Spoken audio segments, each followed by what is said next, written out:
And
Hey.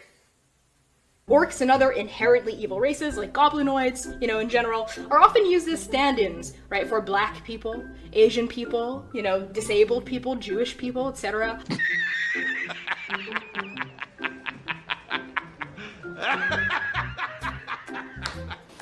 Do not come. Do not come. I'm gonna come.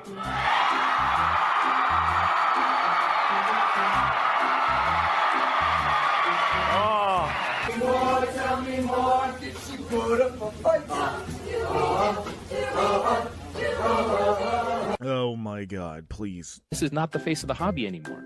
And I think there's been mistakes made in years past where people assumed that D&D players were all, white dudes in a basement, which has been a faulty assumption for a lot of years and gets more and more false every day. And so it's, in my viewpoint, honestly, guys like me can't leave soon enough. The guys like me can't leave soon enough.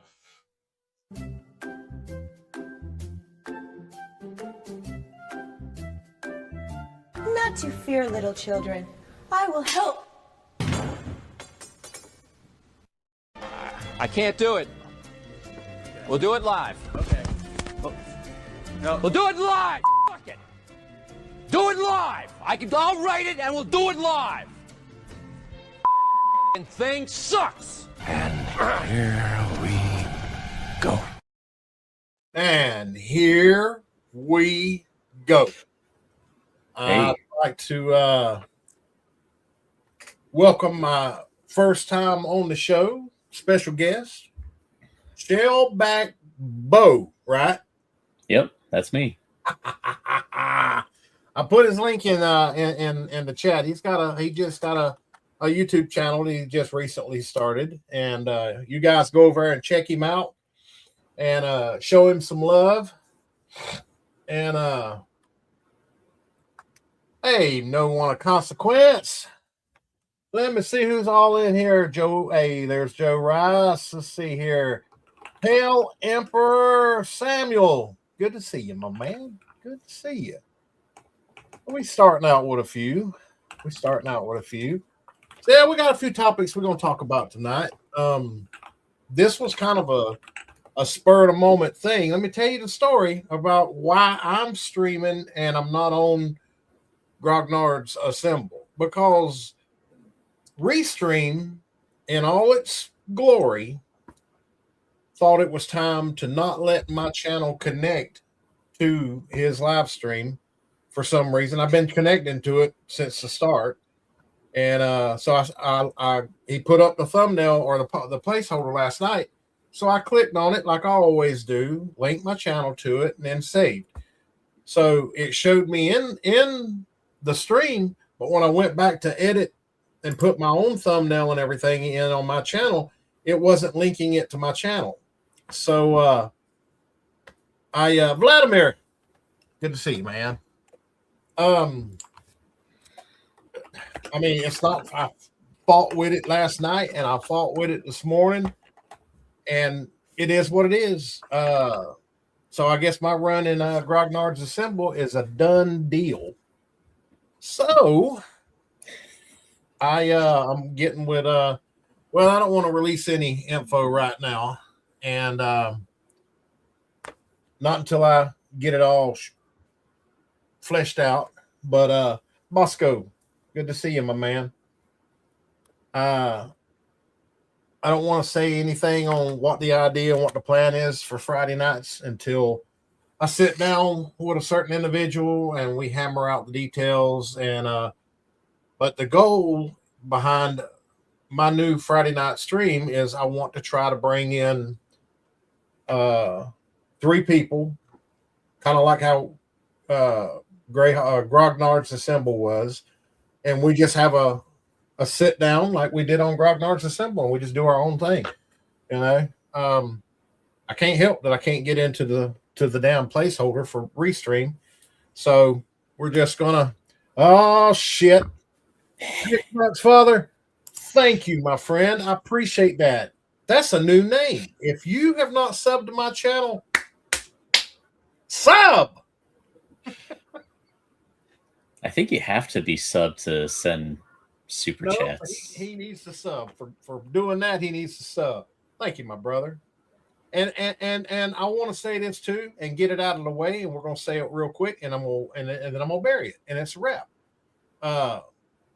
Certain individuals have made comments talking about when I told everybody on my live stream that I'm not in this for the money. I am in this because it's for the love of the game. That is the gospel, so help me God.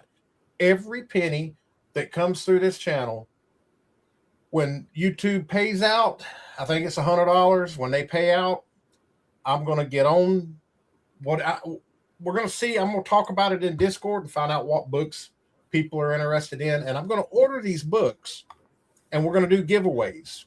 None of that money comes to me. It goes back to the community. All right. I do not. I'm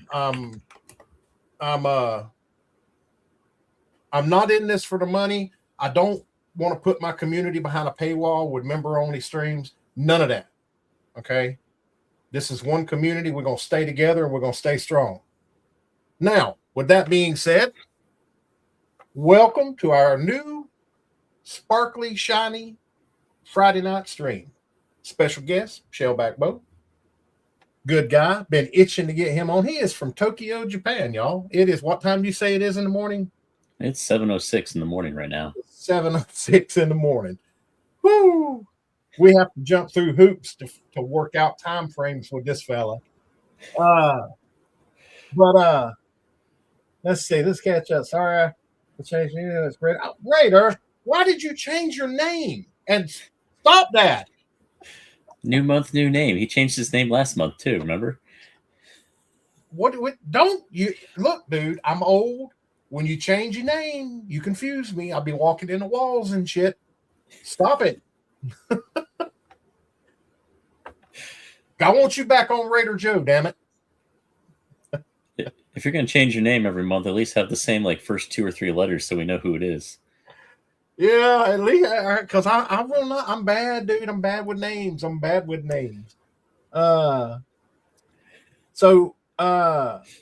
Hey, Techno and Brian, welcome, Brian. Good gracious, we got some people starting out early. I don't think I've ever had this many people in chat this early in a stream. It's got to be because Shell's in it. That's the only answer. Shell has brought the folks to the wishing well. And all right, so what we're going to do tonight is by not popular demand, we're going to talk about something concerning 5e, specifically D&D Beyond. I was looking at something today, and this is not going to be a hate on WotC, bash WotC thing. This is going to be me scratching my head trying to figure out what the hell's going on behind this paywall that they've created. And Shell has a really cool thing he showed me. He showed me before we went live, and I've bookmarked it. I'm going to order me one.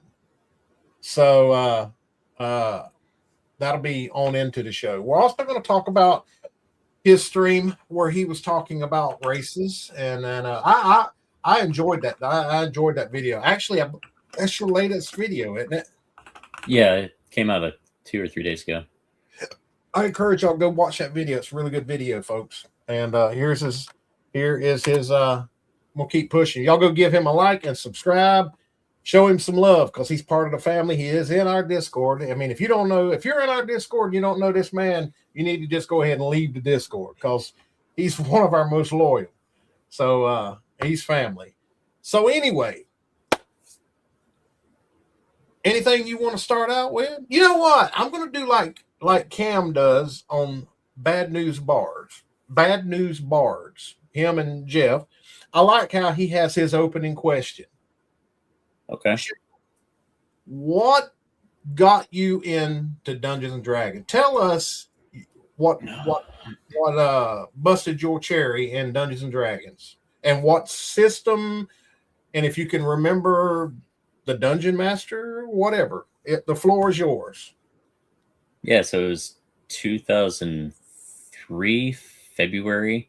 I was in Boy Scouts at the time, and one of the other boys' dads brought their second edition campaign to the cabin that we were camping at for the father-son camp out that weekend.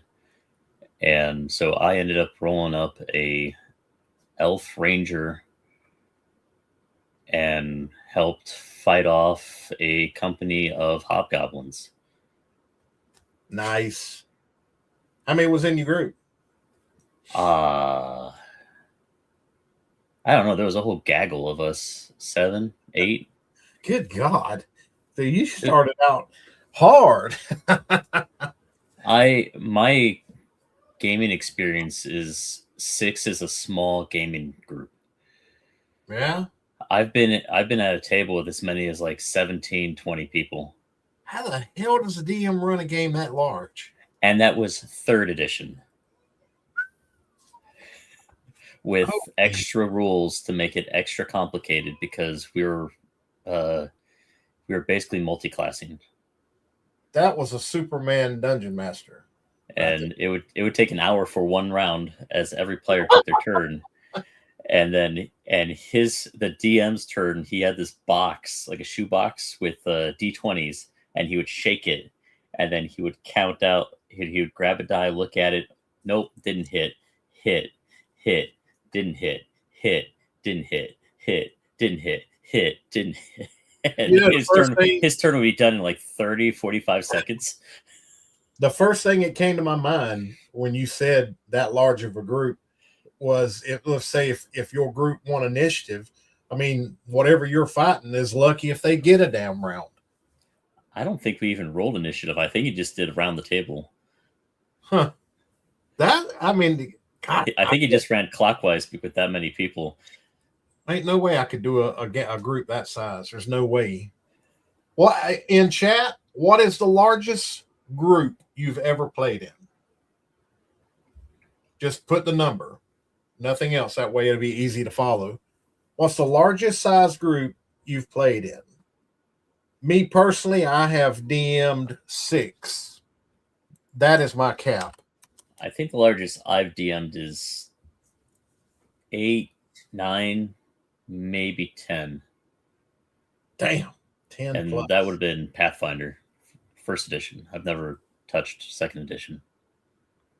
How in the hell? Even 10 and 11.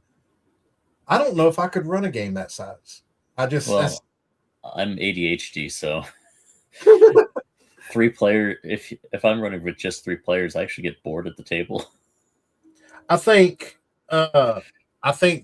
for me personally, I think 5 is my comfort zone. I think 5. I can go 6, and I have. I run that Dragonlance around the table campaign, and we had 6 players. But 5 is my comfort zone, I think. 5 is a nice small number. Small. 7, 6, 7 is the sweet spot for me. 8's fine. I have no problem with 8.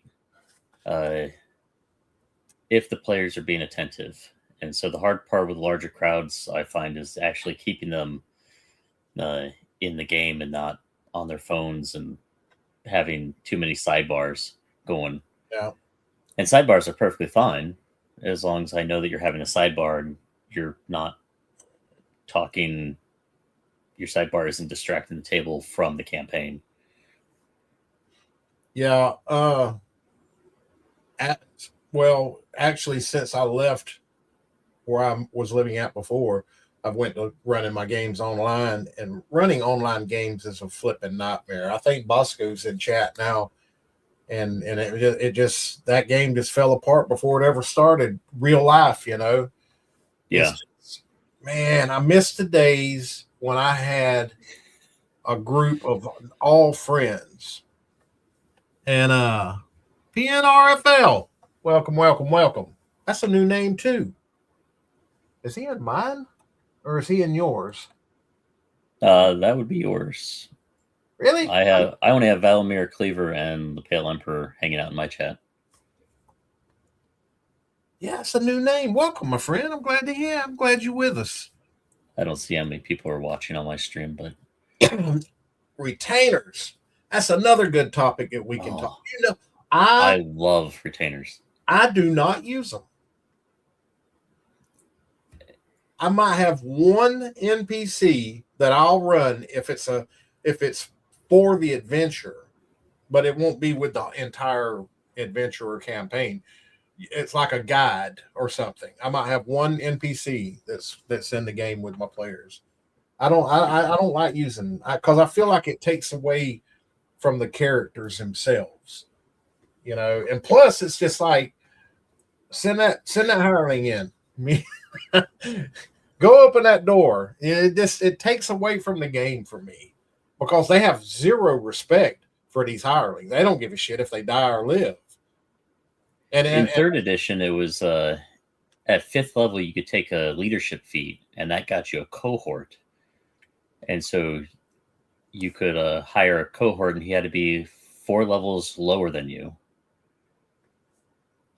And he was basically your apprentice. So you're spending your own character points to level or to have this guy as an assistant. So you're going to care about him. Well, and then Pathfinder switched how they did feats from, so it became a 6th level, but still same thing. I never went past 2nd edition. I mean, when 3rd edition came out and it wasn't compatible with 2nd, I wasn't interested. Yeah, well, I played that one. I played 2 sessions of 2nd edition, and then when I joined the Navy in 2005, I went looking at the bookstore for D&D books because I had money at that point, and 3rd edition's what was on the shelf, so that's what I bought. Yeah, I guess if I came in at that time, I might have looked into it. But I mean, I started in 1977, so I had done got bored with the game by the time you started playing. You started playing the game 10 years before I was born. Yeah. So yeah, I mean, and the funny thing about it is, I can't remember what I did last week around the house, but I can tell you every aspect of my very first game when I lived in Bad Nauheim, Germany. Steve Bennett was our DM, and we played on the bus. It was a 45-minute ride on a German double-decker bus to go to Frankfurt American. It was Frankfurt American High, but it had a middle school in it too. So we played 45 minutes going, 45 minutes coming home, 5 days a week. And during the winter, it was longer because the damn snow was horrible over there, and it took like an hour and a half to get home. So we played the hell out of some D&D on that damn bus. I won't never forget it though. That I remember everything about it. I started playing Advanced Dungeons and Dragons 1st edition. That was my very first game. And now I have played D&D in the radar room on the ship. Oh yeah. at sea, and so you're rolling dice, and you have to wait for the ship to stop rolling and tilting, so that the dice can stop and land and stay on the table long enough for you to read the number. God damn. Yeah, the good old days, man. Gary gave great advice how to deal with care. Let's pull this up. That's a long one.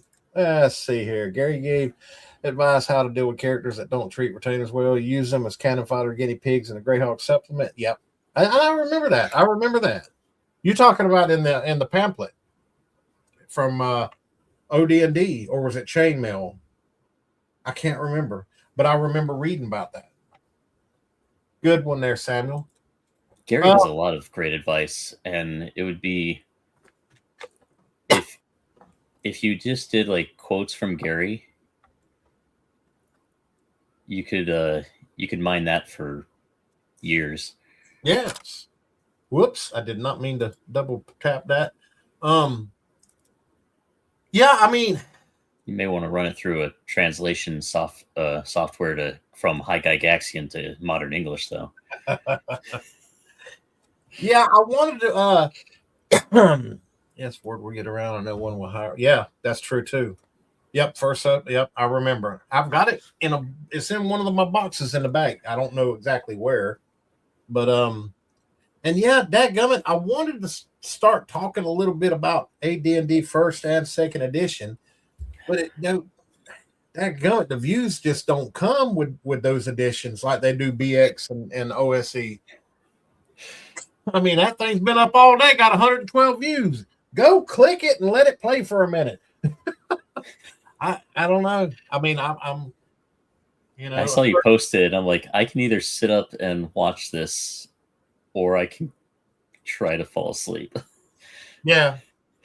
Well, a certain individual from the Vultureverse made a comment that he sits over there with his two systems and never tries to expand, and maybe I don't need to expand. Maybe BX and OSE is just what I need.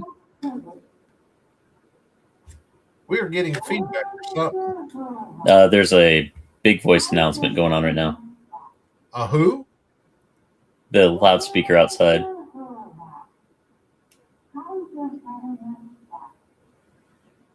It's all in Japanese at the moment.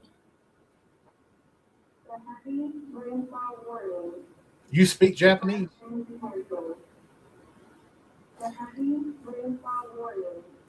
Oh, they're canceling the heavy rainfall warning. No, they have English after the Japanese message. But do you speak Japanese?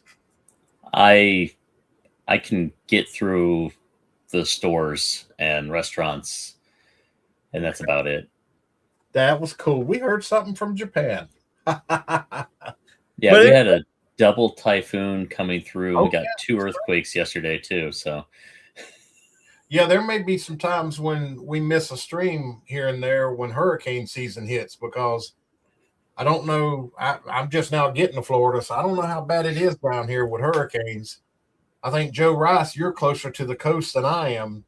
So, but yeah, like I was saying, maybe I just, certain individual made a comment talking about he sits over there with his two systems and he never tries to expand. But it seems like when I do try to expand into other first edition and second edition, I don't get no views. So we probably, but and something else I was thinking about today, I'm like, God, how much can I talk about BX and OSC? But I got another video coming up maybe Sunday. And it's going to be a BX, or no, it's going to be basic. It's going to be a video on basic D&D about the what are they called? Example of combat example or something in the book. Oh yeah, the examples of play. Yeah, I'm going to read the first one because I thought it was neat. I remember reading those when I first started messing with BX, and I thought that was just the coolest thing ever. I'm like, dude, they're playing D&D here. They're not, but back then you're like, they're playing D&D and it's here. It's like I'm reading a journal. You're not. But I love examples of play. I love it in the rule books. I do. I reckon that's why I'm still hardcore BX and you know, run different adventure modules so you can have videos about. Yeah. We'll talk about that in Discord. Shut up, boy. I have nothing against second edition. It just seems the least popular version. Yeah. But I don't know. I played through that era for 12 years or so, 13 years. And I still love it because I played it. I don't have anything wrong with the system other than it. Well, that bitch needs to shut up. We get it. Yeah, like yesterday there was an evacuation order for all the disabled and elderly. So does that damn loudspeaker go on in the middle of the night for you sometimes? Wake you up? For weather warnings. Yeah. That's crazy. Because we're in a mountainous coastline area. So James yelling at the Japanese announcement from literally the other side of the planet. Like, shut up! I know, Mac. I know. I'm just playing. Oh, that was funny though. But yeah, I'm gonna do a video on that. I think it would be kind of neat to just sit and read it. It's like or it's actually one page, but it's like two full columns. And I don't remember it, so it'll be kind of fun reading it. And everybody, this is Shellback Beau's first stream ever on his channel. We're what is it called? Simulcasting, dual casting. So it's on his channel too. I'm gonna go ahead and let me see if hopefully I still got the link on my cursor. I do. Y'all go give him a like and give him a sub. Let him know. And at the end, he was sitting at 50 subs when we started the stream. Come on, folks. Do your job. Get over there and give him a sub. Show that man some love. Let's help him break, because he's an OSR channel. And it's our job to help the man out. Huh? That's my... Let me see. Oh, I'm on. Oh, is it showing up? Hell, I'm. Is what showing up? I didn't know. That's my a channel I was going to start when I moved down here. So, yeah, it ain't got no videos on it. Don't go over subbing to it because I don't even know if I'm gonna do anything with it. But oh, you hit 100. Good.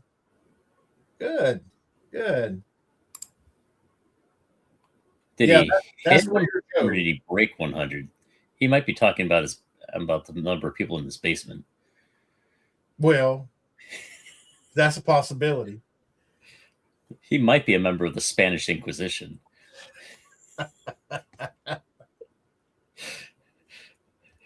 Yep. You and Dan, you need to be getting in there where we can discuss stuff in our prep channel. And congrats on your 100 subs, my brother. Yeah, congrats. A lot to talk about.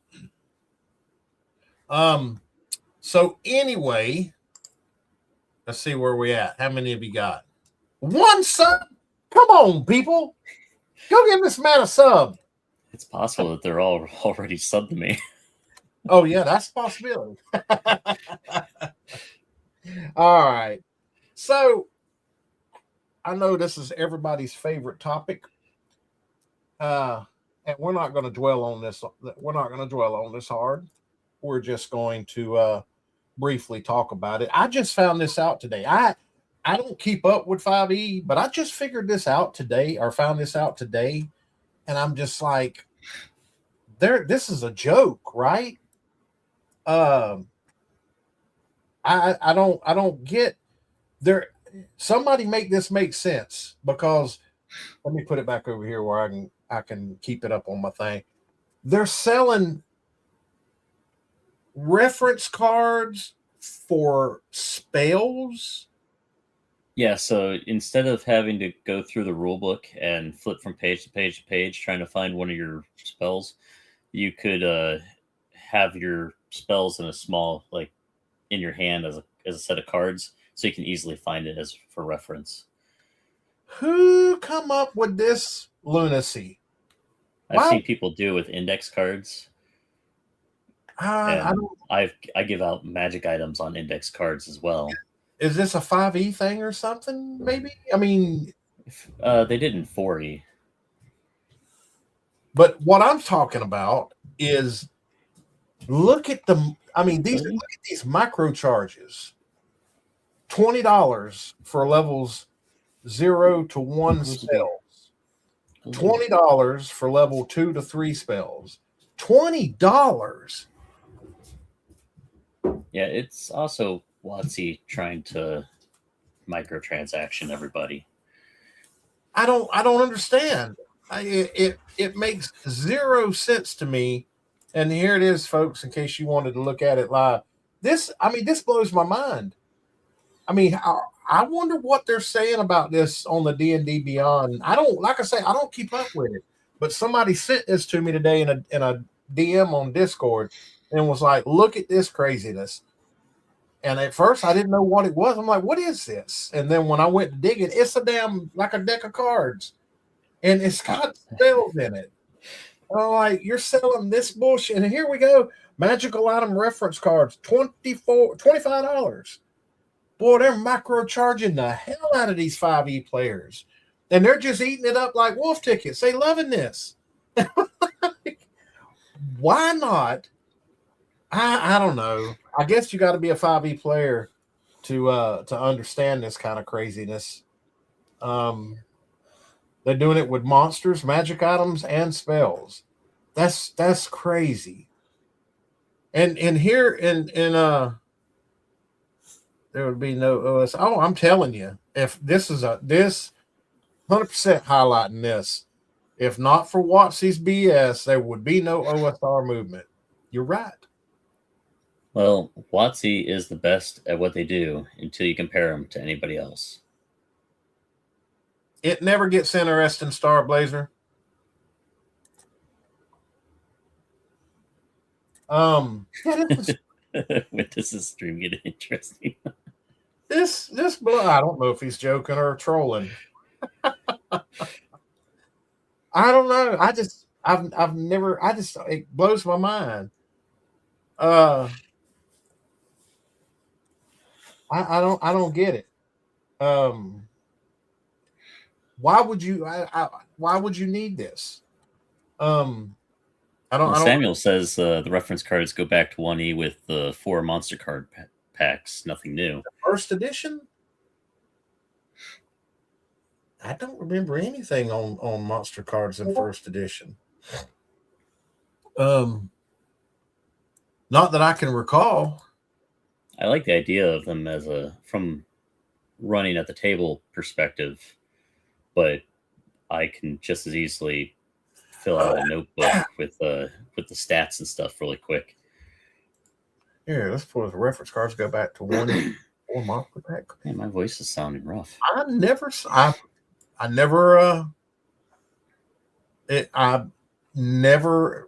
seen them before. I never used them, so I don't know. But yeah, that just goes back to the TSR 300 catalog number, 20 monsters. Okay, I'll take a look at it. Like I say, I don't remember them. I've never used them, which is odd because I played the hell. What, Dan? What are you talking about? Samuel Lane. Really? This motherfucker. You the N-word. I got to watch my mouth. Well, he can't hear me. I'm a little kid, but you're a child. Stand by, Dan. First, you don't want in. Second, you do want in. Make up your mind. You're killing me. All right. Oh, send him a link. Let him join. Just let him sit down there. That's what you get. Hey, shit. Yeah, this stream goes with what's the magic word, Dan? He's just talking, but we can't hear him. I like it like this. He can throw a tantrum. We won't never hear him. Yeah, at least though this is a physical product. Hey guys. Hey Dan. Hey Shell. How's it going, buddy? It's going. Tell Jeff I said kiss my ass. He didn't want to fix his problem. Let me in the damn stream. I don't know if it was necessarily Jeff's problem. However, I think he could have showed a little bit more sympathy. I agree. Ah, damn. I'm like, I can't get in, Jeff. Hey, how y'all doing today? Everything going okay? I'm like, I can't get in, Jeff. Yeah, we were talking about something the other day about this and that. I can't get, you know what? Right on, brother. I gave up. I'm like, whatever. I can't get in, Jeff. But I don't know what it is. It links me in the StreamYard, but it won't connect with my channel this week for some reason. And I'm not gonna, like I say, if I'm not streaming on my channel too, I'm not gonna do it. I just soon run my own stream. So what I wanted to hop in to say was, first of all, hi, love you guys. Second of all, the cards thing does have a history. I do actually think they're useful when you play in person. However, paying $20 for 2 levels of spells is insane. Yeah. There's definitely some inflation going on. Hello, there. Mini Shell. And You can't hear you. And the thing about it is, though, this is one of those deals to where it's subscriber only stuff. If I buy it, you got to be a subscriber to D&D Beyond for you to even use this stuff. Which is wild, because that's the kind of stuff that really should be like, $6 or $7 for a pack of cards that you just put at a local game store on the counter. And you're like, oh, you know what? The artifacts. Cool. I don't have that one. Sure. Add it. Yeah. It would sell so many more. But $20 and $25, that's crazy. Yeah. Like spell cards are actually useful, especially when you're playing with new people and you're trying to teach them how to like prepare spells. They're like, okay, this is your hand for the day. Yeah. But the cost, the price is insane. I mean, I'm not mocking the product. What I'm mocking is the $25 for a deck of cards. Yes. Now, if I had a deck of those cards in my hand, I might mock the artwork. I'd be scared to pass them out because you don't want to get them messed up. I think $25. My food's here. I'll be right back. So I don't know. Yeah, it's just crazy. I got you, Sam. I checked it. I'll look at it in a bit. Or actually, you know what? We'll pull it up. Let's do that. Hold on. Boom. Visit. Hang on. I got to I'm gonna pull this up on our stream here.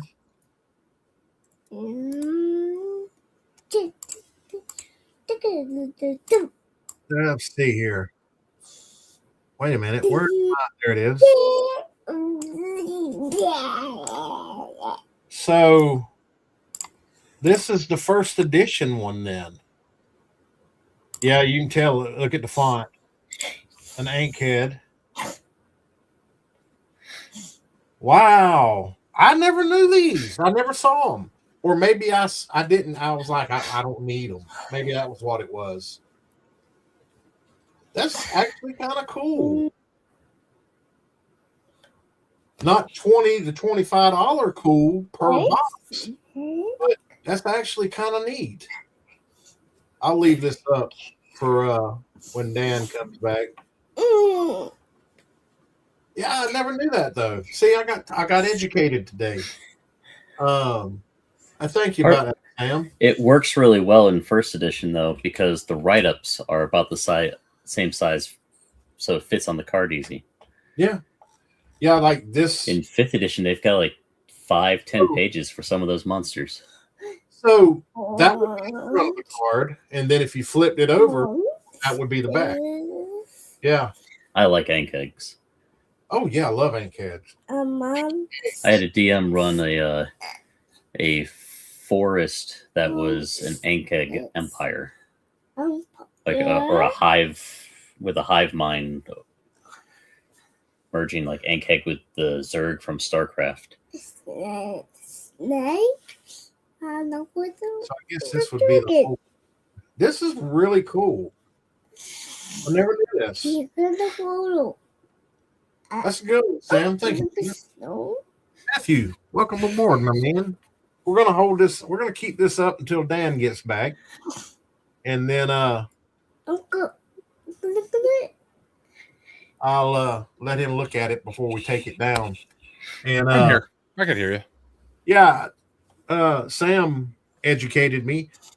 They have a set of these for first edition, and I don't remember them. Yeah, that's what I was talking about when I said TSR had them before too.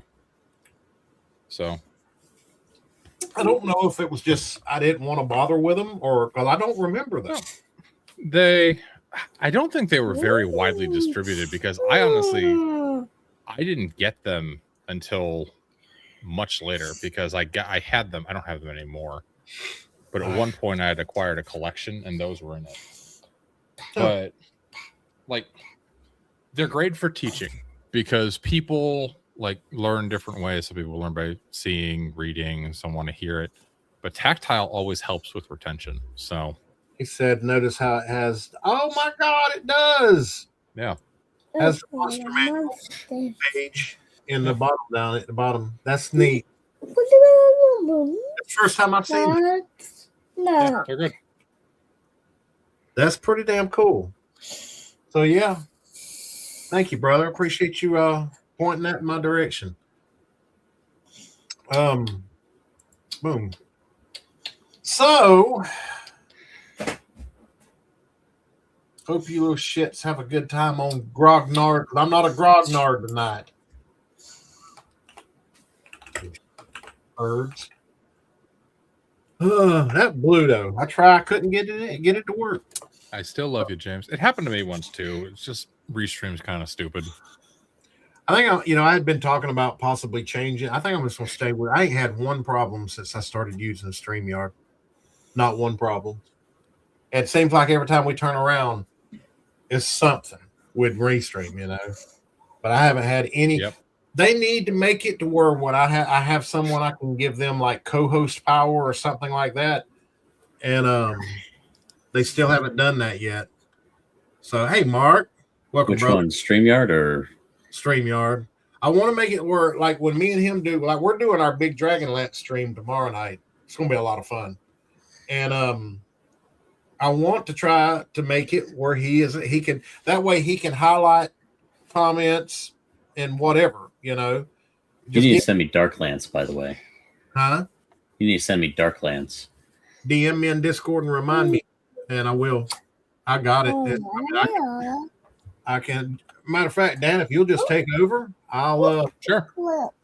I'll find it and send it to you. So, all right, so Mark the Shark Droid. How's it going, Mark? It was awesome meeting you at North Texas, brother. So to Mark's the chat. over my stream. Oh, nice. And I see Matthew Sherman. Hello, Matthew Sherman. But I've been trying to tell our dear friend James here that he needs to find a focus for his channel. So maybe we could use this stream while he's otherwise engaged as a bit of an intervention. James is a BX and OSE guy. Yeah. The algorithm went nuts with your OSE videos. You just need it's going to keep pushing OSE, but the other stuff it's not. I know. So I think we could have a little brainstorm of things that James could do with BX and OSE for his channel. And it'd be a good idea to have a couple different video ideas that could be shows and could be repeated. 10-car obviously goes hard into procedures. So that's kind of covered. But like, I think it would be cool if we got Gramps over here to talk about different adventures that he's run that he likes, or maybe adventures that aren't for BX or OSE and how to bring them in. Gramps. Who? Gramps. Gramps who? Gramps. That roleplay Grandpappy. Yeah, Grandpasaurus. You, brother. Oh, me? Oh. Yeah. We talking about? Yeah. But like, or like, cool monsters that you can use. It could be just, monsters in one of the monster books, just different ways to use them. Like, that would be cool. A live play, like what that Matthew Sherman was talking about. And I know that you have might get into that at some point. You want to run a few offline games first. Totally get that. But, I'm excited for the Hellcrawl setting. Yeah, Hellcrawl looks cool. Yeah. Anything that's got like a Doom guy aesthetic, I'm there for it. All right, it's on the way to be there, Shell. I just I Awesome. was lifting this morning Thanks. at the gym, and my Oh, Friday is that what trainer, you do at the gym? Yeah, sometimes. Some people run. That seems stupid to me. I just go there and look I'll awkward. be right back. I do too, because I'm fat and stupid. But so it's a personal trainer thing and just gym there. And the girl I was working with, Allison, she started talking about like, Doom Guy and Mick Gordon soundtracks. I'm like, yeah, we should play that in here. That'd be awesome. But there's a lot of older folks there. It might give them a heart attack. So that would be rough. Doom Guy and Halo. That sounds like the Yeah. sweet gym workout music. Yeah. Halo theme song. Da-da-da-da. Yeah. I listened to that so much And in maybe college, dude. to start off a Hell March. Yep. There you go. Campaign music. So, are you going to live in Japan forever, Shell? The plan is to get my wife a green card so that we can move back to the States. Any particular state in the States? Ohio. Okay. My parents have a big house, so we can land there, move in with them, so I don't have to worry about having a house immediately. And then find a job, and if I can find a job with like the post office, then I could work there for, I think I need like 6 years, and I can get my federal pension. Nice. Because I only made 14 years in the Navy before they medically retired me. So I need to find a federal job that'll let me buy into the federal pension with my military time. Is that on my channel? Or it's got to be on my channel. Yeah, Oh, because he gave you money. Yeah. Yeah. No, Yeah, I'm not actually, monetized. the gym I go to it's only personal trainers. It's $35 a session, and it's like I'm the youngest person there by a decade. It's awesome. There's no TikTok bullshit going on. Okay, there we go. Yeah, I just go to the gym on base because I have base access. If I ever go to the gym, that's where I go. We got 2 on base, and they're decent. That'll actually be cool if you get back to the States so we can start doing more stuff together. Yeah. And so back to what we was talking about. I know. Matthew Sherman, there are videos in the pipeline. I've got 5 outlines written, and I've got 1 recorded. And I'm recording the second one on Monday. But I want to get a bit of a backlog, and then you'll start seeing them after 4th of July. What? We're fixing to get videos? Yeah, proper videos. Holy From me. Yeah. They're That's not fancy. amazing. They're not fancy. You did promise so. I did. I need to do some research for a video, and Mine are just my old ass sitting there running my mouth.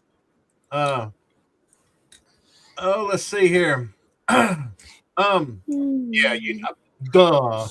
Matt, you know it's going to be Hyperborea.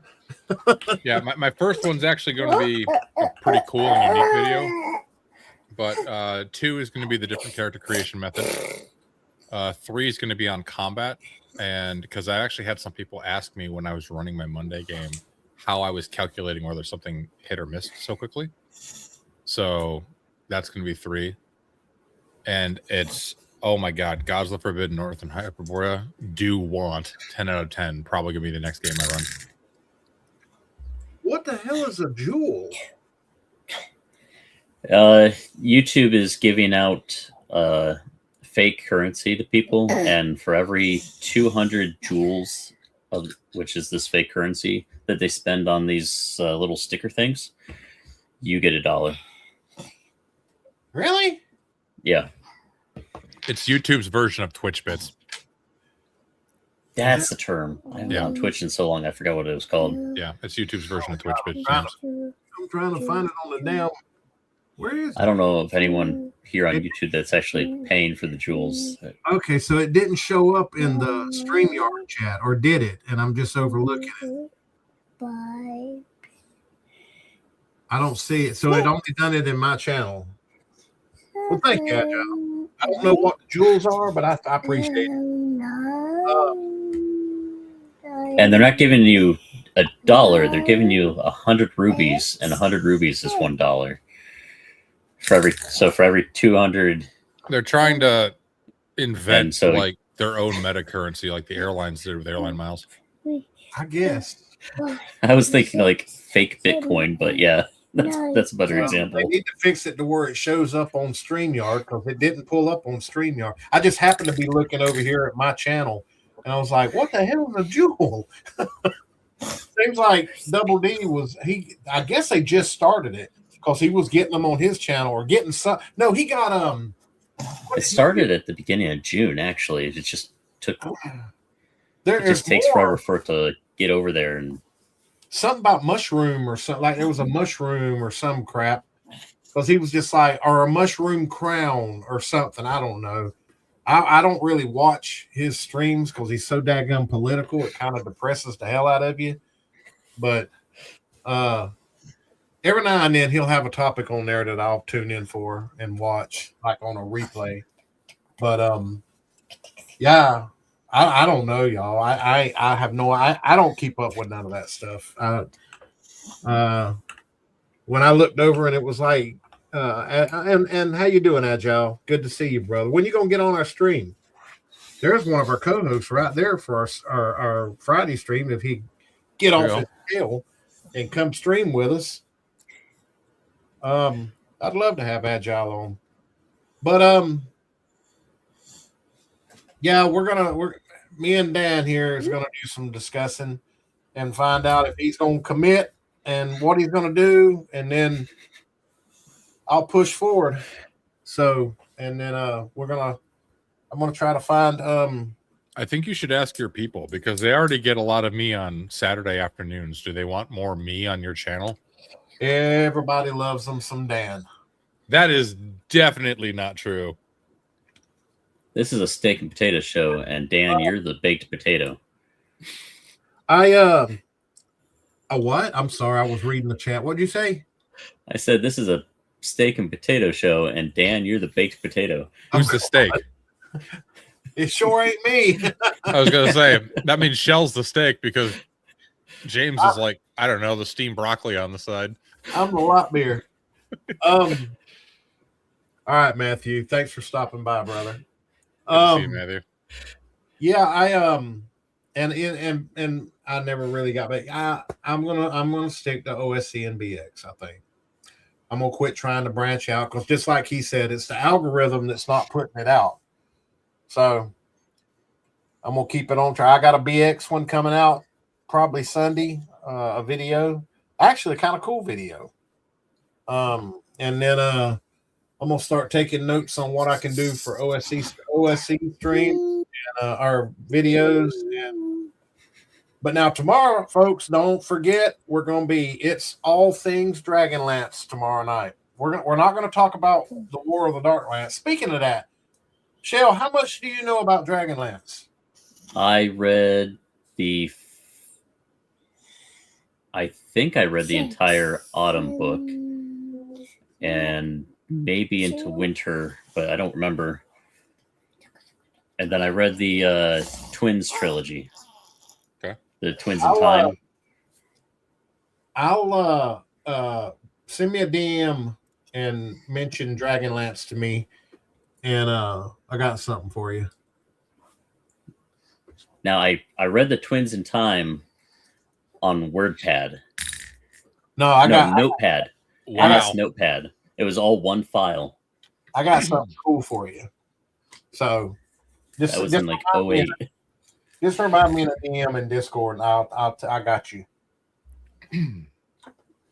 But tomorrow night is all things Dragonlance. And you're talking about yeah, I know. I know. And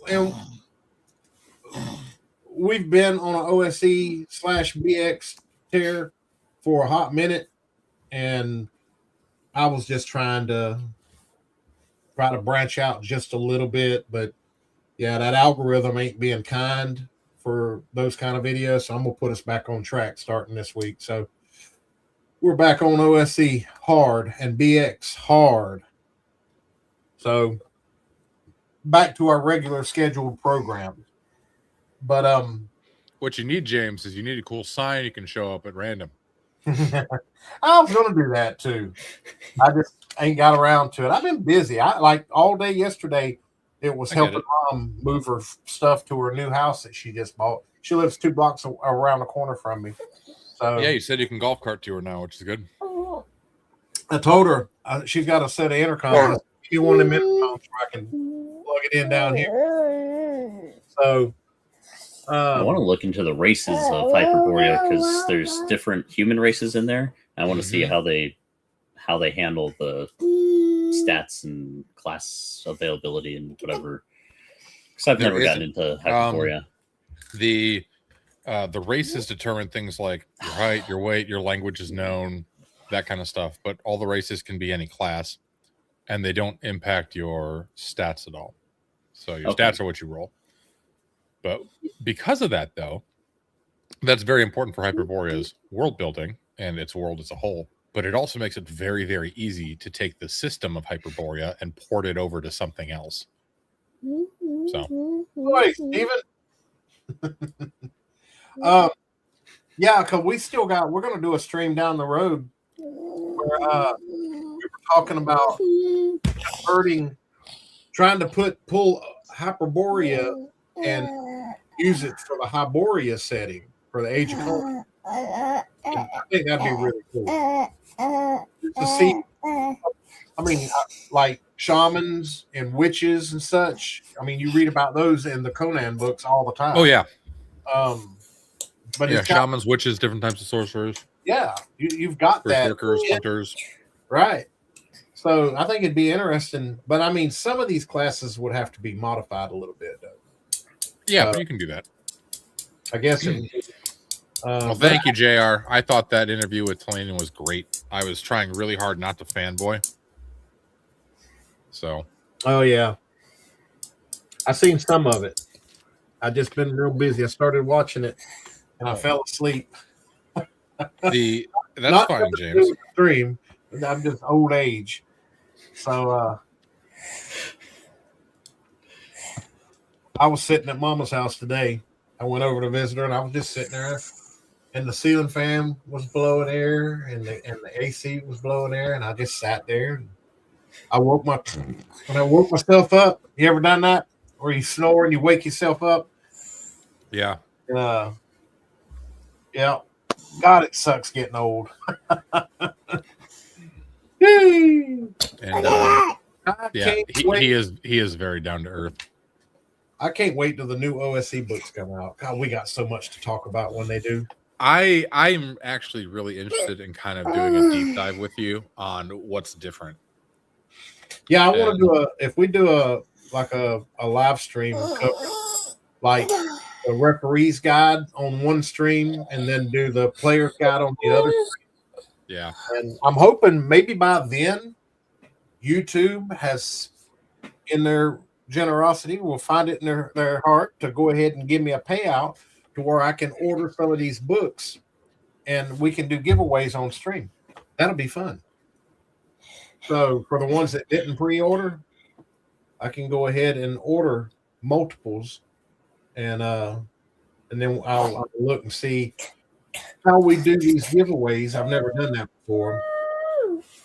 Is Age of Conan Free League? Age of Conan was Modifius. Yeah, and they went.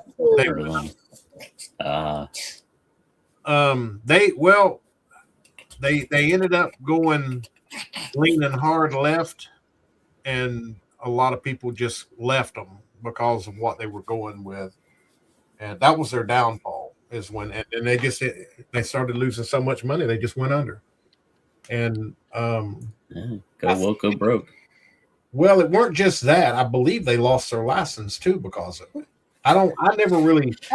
I've got all PDFs. I didn't. Well, I've got all PDFs, but yeah, the Conan license was weird because I think it's, or I don't know if it still is or something, but it was owned by a Chinese conglomerate at one point, and they, like when Modiphius lost the license, they had to destroy books. Yeah, so. I wouldn't be worried, Sam. I have the old files and the new files for Dolmenwood, and it's basically the same. Yeah, back. They just de-Watsied themselves. Yep. Am I the only one nervous about the new OSC books? I'm not nervous about them. I see where he's coming from though, because Dolmenwood, as published in that setup, oh, you can't see it. Yeah, it changed from the Wormskin zines. Dolmenwood was way darker and way more brutal in the Wormskin zines, and they lightened it up because they had a sensitivity reader, I think, that was like, this is too much and blah blah blah. No, screw that. Make your vision. If people don't like it, tell them not to buy it. Problem solved. They can go do something else or make their own damn thing. We were talking about this in Discord, to where it's always on my mind about just going back to BX full time and just importing my house rules that I use for OSC into BX, because nobody will ever screw with BX because it's out of print. You don't have to worry about this new generation getting into the sensitivity horse crap and causing the books to go woke, and that's my biggest fear, man, because the world has just fell apart. I mean, it really has. When it gets into Dungeons and Dragons, where people are trying to push identity politics, I keep asking, what does that have to do with Dungeons and Dragons? Why? This is a game. Why we gotta insert identity politics into these tabletop role playing games? And it's like going back to AD&D first edition, second edition, or even BX. You don't have to worry about them screwing with it because they can't, but there's always that thing. And there's a lot of people that are worried about the new OSC books because they're trying to get away from the WotC banner and the OGL. So they're going to have to naturally reword stuff and reword spells and such. Yeah, but like if Magic Missile becomes like arcane, I didn't say I was worried about it. I'm more curious than anything. I'm not really worried. I'm more curious. I want to know what they're going to do. Who was the company that did that though? And it really screwed. Richard was talking about that, where they really screwed it up trying to get out from under the WotC umbrella. And they was it bunch of companies have. I mean, I know Castles and Crusade did with their Castles and Crusades. No, whatever company this was he was talking about, it hurt them really bad when I don't know, but I can't remember who he said it was. You can come on the show in an hour and ask him. No, my ass gonna be watching a movie since I can't get into the damn show. Let me get in. Let me see. Stoked on the new classes coming down the pipe. That's another thing. See, you talking about for OSE or no? He's talking about AS and SH is Astonishing Swordsmen and Sorcerers of Hyperborea. Oh, okay. That's what it was called in. Yeah. I got the PDFs. I know what you're saying. Yeah, I know you got the PDFs. You got every PDF yet. Well, yeah. Old Yar. Well, I had to go to start. I had to get PDFs because in Georgia I've run out of bookshelves. Yes, and you got all those PDFs completely legitimately. But anyway, I love you. I didn't say it. But now yo ho. We're selling the price. Anyway, now I just bought all these and they're all full. So I'm gonna have to buy another one and put it down there on the end, I guess. That would actually be an interesting show that we could have. What?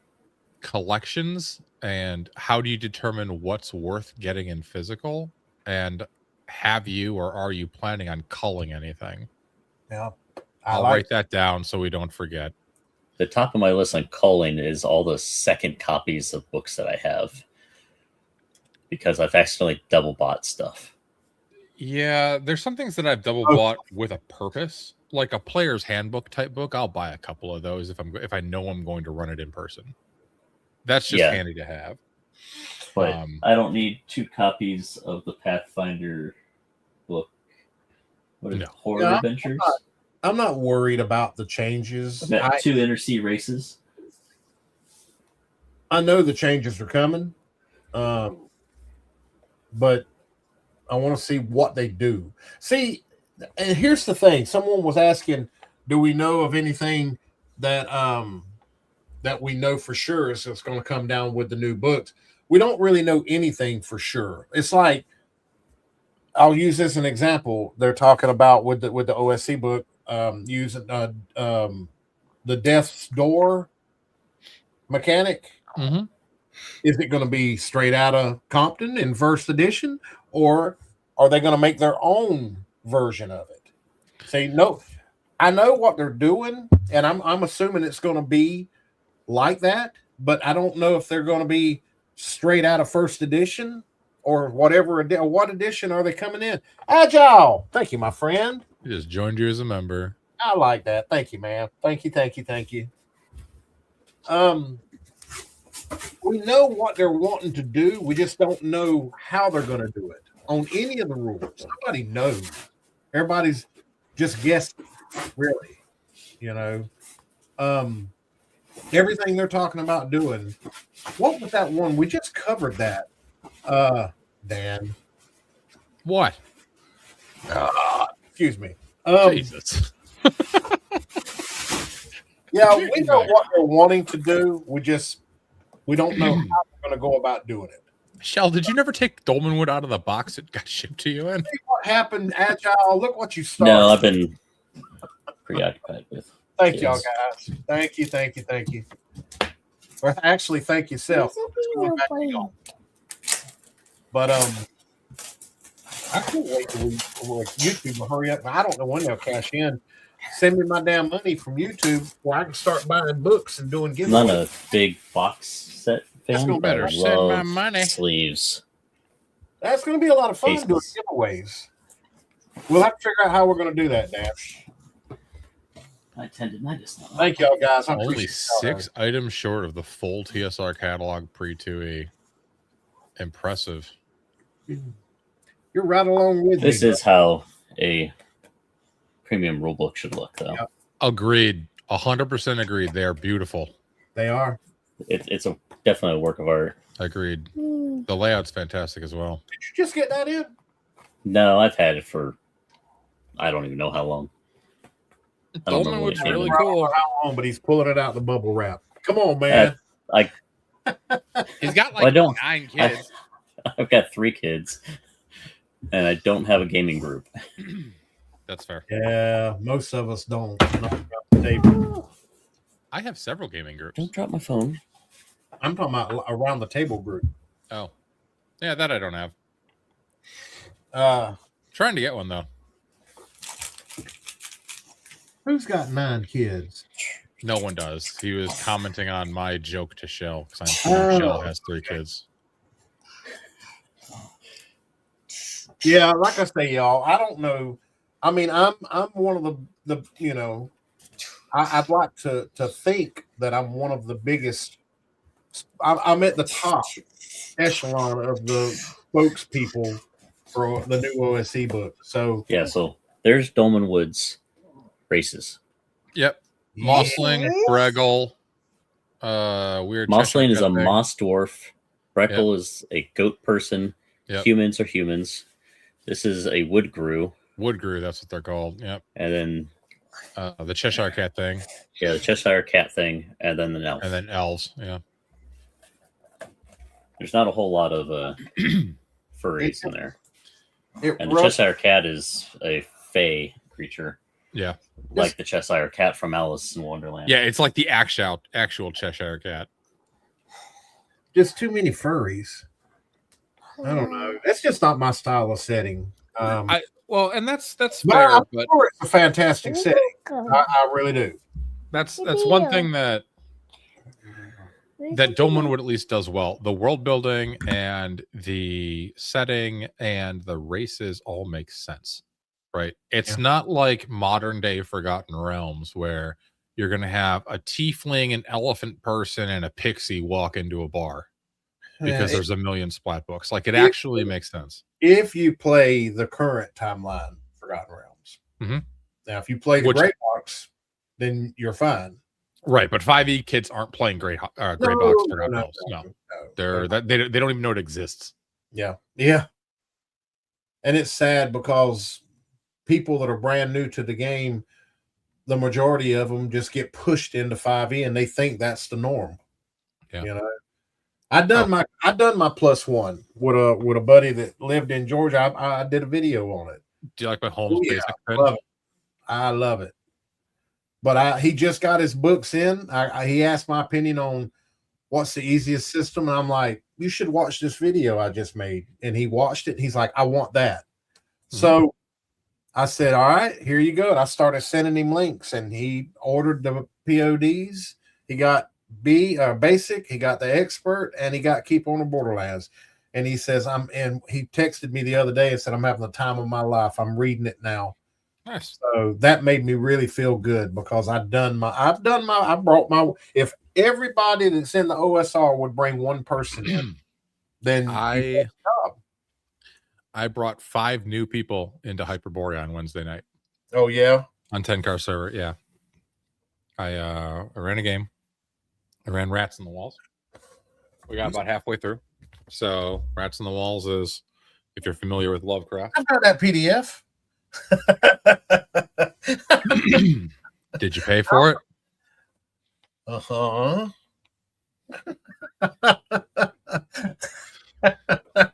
Shut up. But I remember that cover though. But it's a really good. There's actually 3 adventures in the book. One's called The Lamia's Heart. One's called The Brazen Bull. They're all kind of meant to be like con games, like 4-hour games. It's not. No, Hyperborea is his own campaign setting and system. Yep, Hyperborea is in Hyperborea. Not the Hyperborea in Hyborea. Yeah. Because when I first, but before it's Clark Ashton Smith's Hyperborea. Yeah, before and other stuff. Anything about Hyperborea, you know, I'm a huge Conan the Barbarian fan. Watch that movie 100 times. And I was looking at the campaign setting map, and I was just like, "Oh wait, there's a Hyperborea up there." How can you not love this stuff? I'm telling you, I love Conan. Like awesome, masculine, awesome dude. You can say what you want to say. Pretty ladies. Conan the Barbarian is one of the best high fantasy movies. It's not high fantasy. It's swords and sorcery. They're 2 different things. I guess so, yeah. I'm saying, you know what I'm saying. It's the best D&D themed style, whatever. That's just awesome, Sam. I love it. Yeah. Let's see. I'm going to turn James into a true Hyperborean by the time like Christmas rolls around. We're talking about. We're going to have a New Year's stream, and he's going to be like, "What the hell did my channel used to be before you started letting me play Hyperborea?" And I'm going to be like, "It was BX." Remember? Be like, "Oh yeah, that shit." Well, one good thing is us doing live streams doesn't affect the algorithm for my channel. That's true. Yeah, you can talk about whatever. Yeah, you can talk about whatever. So, so I have a map. It says Greyhawk Adventures, and it Hyperborea said, "What do I have?" Huh? I don't have a clue. Whoop, where's it at?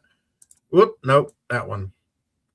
So I have a map. It says Greyhawk Adventures, and I guess that says go post a picture on the Discord of what you've got. Yeah, send it to me who said that? Yeah, that's Spooky. Spooky, send me a DM of that picture and let me see what you're talking about, because I've never heard of that. I don't know what that is, unless it's a fan made. I don't know.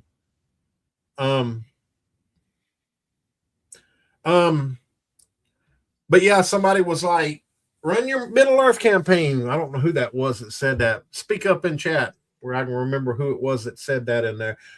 You know, me and Dan was talking about that because the last group I was going to run a World of Greyhawk game, and I was going to run it against Cult of the Reptile God. adventures ready, and the group fell apart before it ever got started, and I was sad faced. So, I mean, real life stuff got in the way before it ever started. So, yeah, put it in there and tag me in it so I'll know what you're talking about, or send it to me in a DM and I'll look at it immediately. Because I mean, I've got all kinds of damn channels that's lit up with let's see, he sent me something. Okay, boom. What in the hell? Save image. I'm gonna save it and pull it up in because that kind of looked a little strange. Let me see here. Downloads. Come on, you old ass. I gotta get new. Where did it go? Did it go to oh, it went over here. All righty. Let me see. All right, I'm gonna pull it up here. Image. Boom. I have yet to look at it either now. Why is it not pulling what is this? Oh, it's not picking up BMP files. Okay, well, let's do it like this then. I'm going to pull it over here. I'm going to full screen it. Yeah, this is some fan made, but I'm going to pull it up anyway if it'll pull. Hold tight. No, get out of that. Let's do the screen. Share screen. There it is. Boom. Now, this, what in the hell? Whoops. Well, it's not going to pull up. Why ain't it? Is it the format that it's in?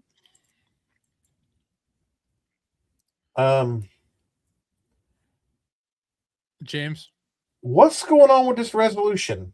Spooky, do me a favor. Send me the map, please. Yeah, I don't know what's going on with this resolution.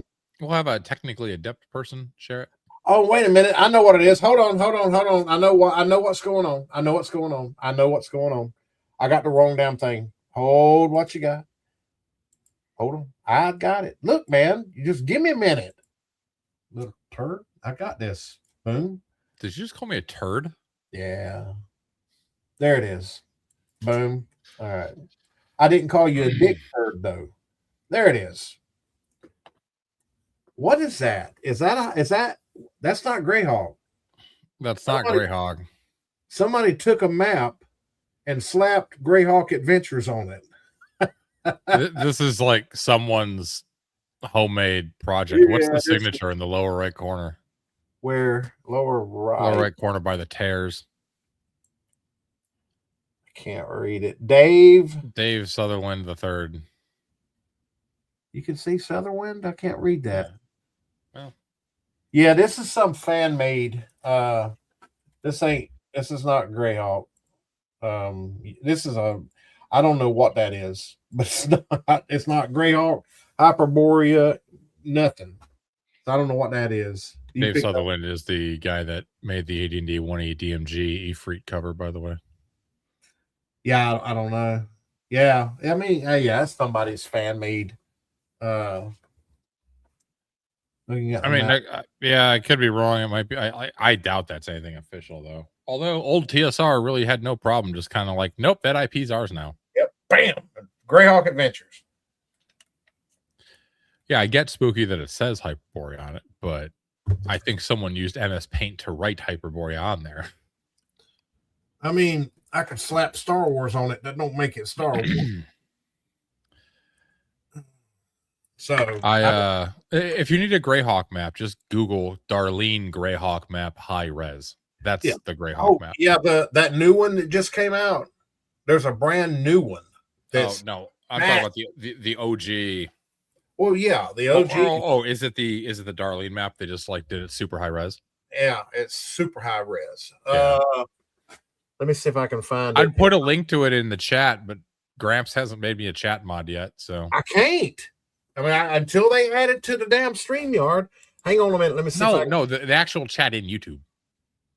Oh, hey, remind me about that, and I'll we'll see if we can figure that out. I got so many World of Greyhawks. Let me see. Roger messaged me. He said, extra. Oh, it's the Dragon Annual 1 map. Okay. The what? It's the Dragon Annual 1 map. Here it is. It was published in Dragon Magazine Annual number 1 in 1996. Oh, yeah. It accompanied an article by Skip Williams, Beyond the Finesse. Uh, Thank you, Roger. You're a gentleman and a scholar. I'm fixing to put this in chat. Tell me in my channel if you guys see this.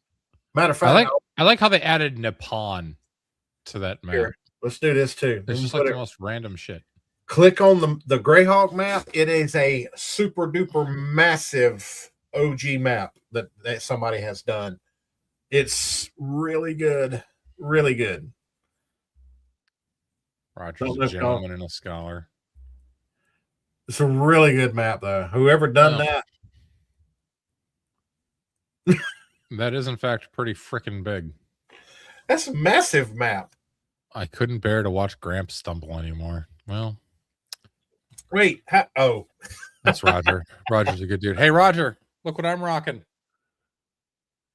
I have my Forgotten Realms. We're just glad you have clothes on, old man. I'm still in boxers. I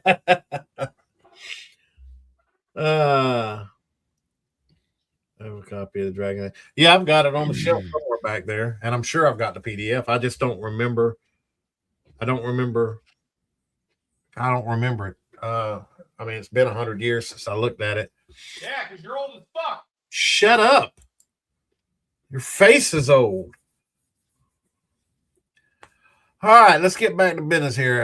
Let's see here. Yeah, different hex sizes. Yeah, the hex sizes are like 16 miles, I believe. They shrunk the hex sizes. Yeah, now I have those in physical copies. I have both of them. I don't have a Red Sonja Unleashed or Unconquered. I have Red Sonja on the shelves behind me. Yep, I have all three. I used to have it. I wore it out when I was about 14. Yeah, mine are in plastic sleeves too. Are those PODs or originals? No, these are OGs, stable bond. Good guy. Let's see here. So Catching up maps from Unchained. That's good. Yeah, that's a really nice map though, and they've decreased the size of the hexes, which is I guess since they blew it up so large, they needed to do that with the hexes, I guess. Yeah. But yeah, I mean, I'm such a huge Conan the Barbarian fan. I'm just, God, I love that movie. I mean, love it. Just watched it not even a week ago. I just watched it at CNY because Roger played it for everybody. Yeah. Matter of fact, and we played it in the stream. So I played the 4K version of it though. Boy, that's a pretty movie in 4K. You played it on the Discord. That's different. Shell, you a Conan fan? I'll be right back. Handle the show for a bit. It's my show. I know, but I need to take a shit, and I don't know how long it's going to be, so I'll be back. Yeah, we needed to hear that. You, Shell, you a Conan fan? You're muted, brother. I wonder if you've been talking this whole time and we've just been ignoring you because you're muted.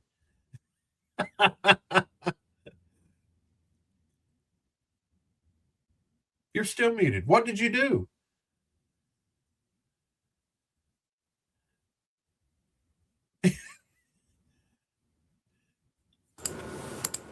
Can you hear me now? Yeah, that ain't your original mic. Got a lot of background noise to it. That's that. Whatever that is, that's the one that's got the static in it. How about now? Same way. What happened to the mic you was just talking in?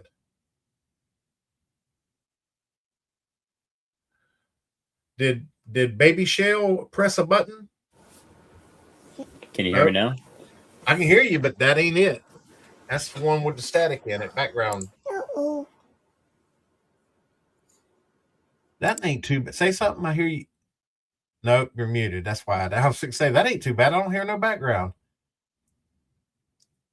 What was you talking into before? Well, you can't talk because you're muted.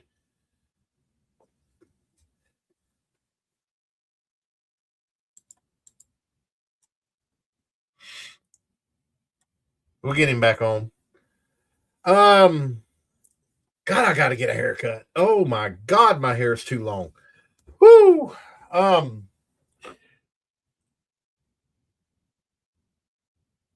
Yeah, it's been a while since I've read my Conan books. God, they're such good books. You know, the one book that I wanted to find, and I can't find the EPUB book of it, is the Conan the Barbarian based off of the film. I'm looking for that ebook and can't find it. If anybody, sends me a DM that can give me some information on that in Discord, I'd appreciate it. I really want to read the actual novel of the film, because you always find out stuff. It says it's using my good mic now. There you are. Yeah, that's the mic. Yeah, I didn't touch any settings. I hit the mute button on the mic a couple times, and I don't know. Hey, baby Shell.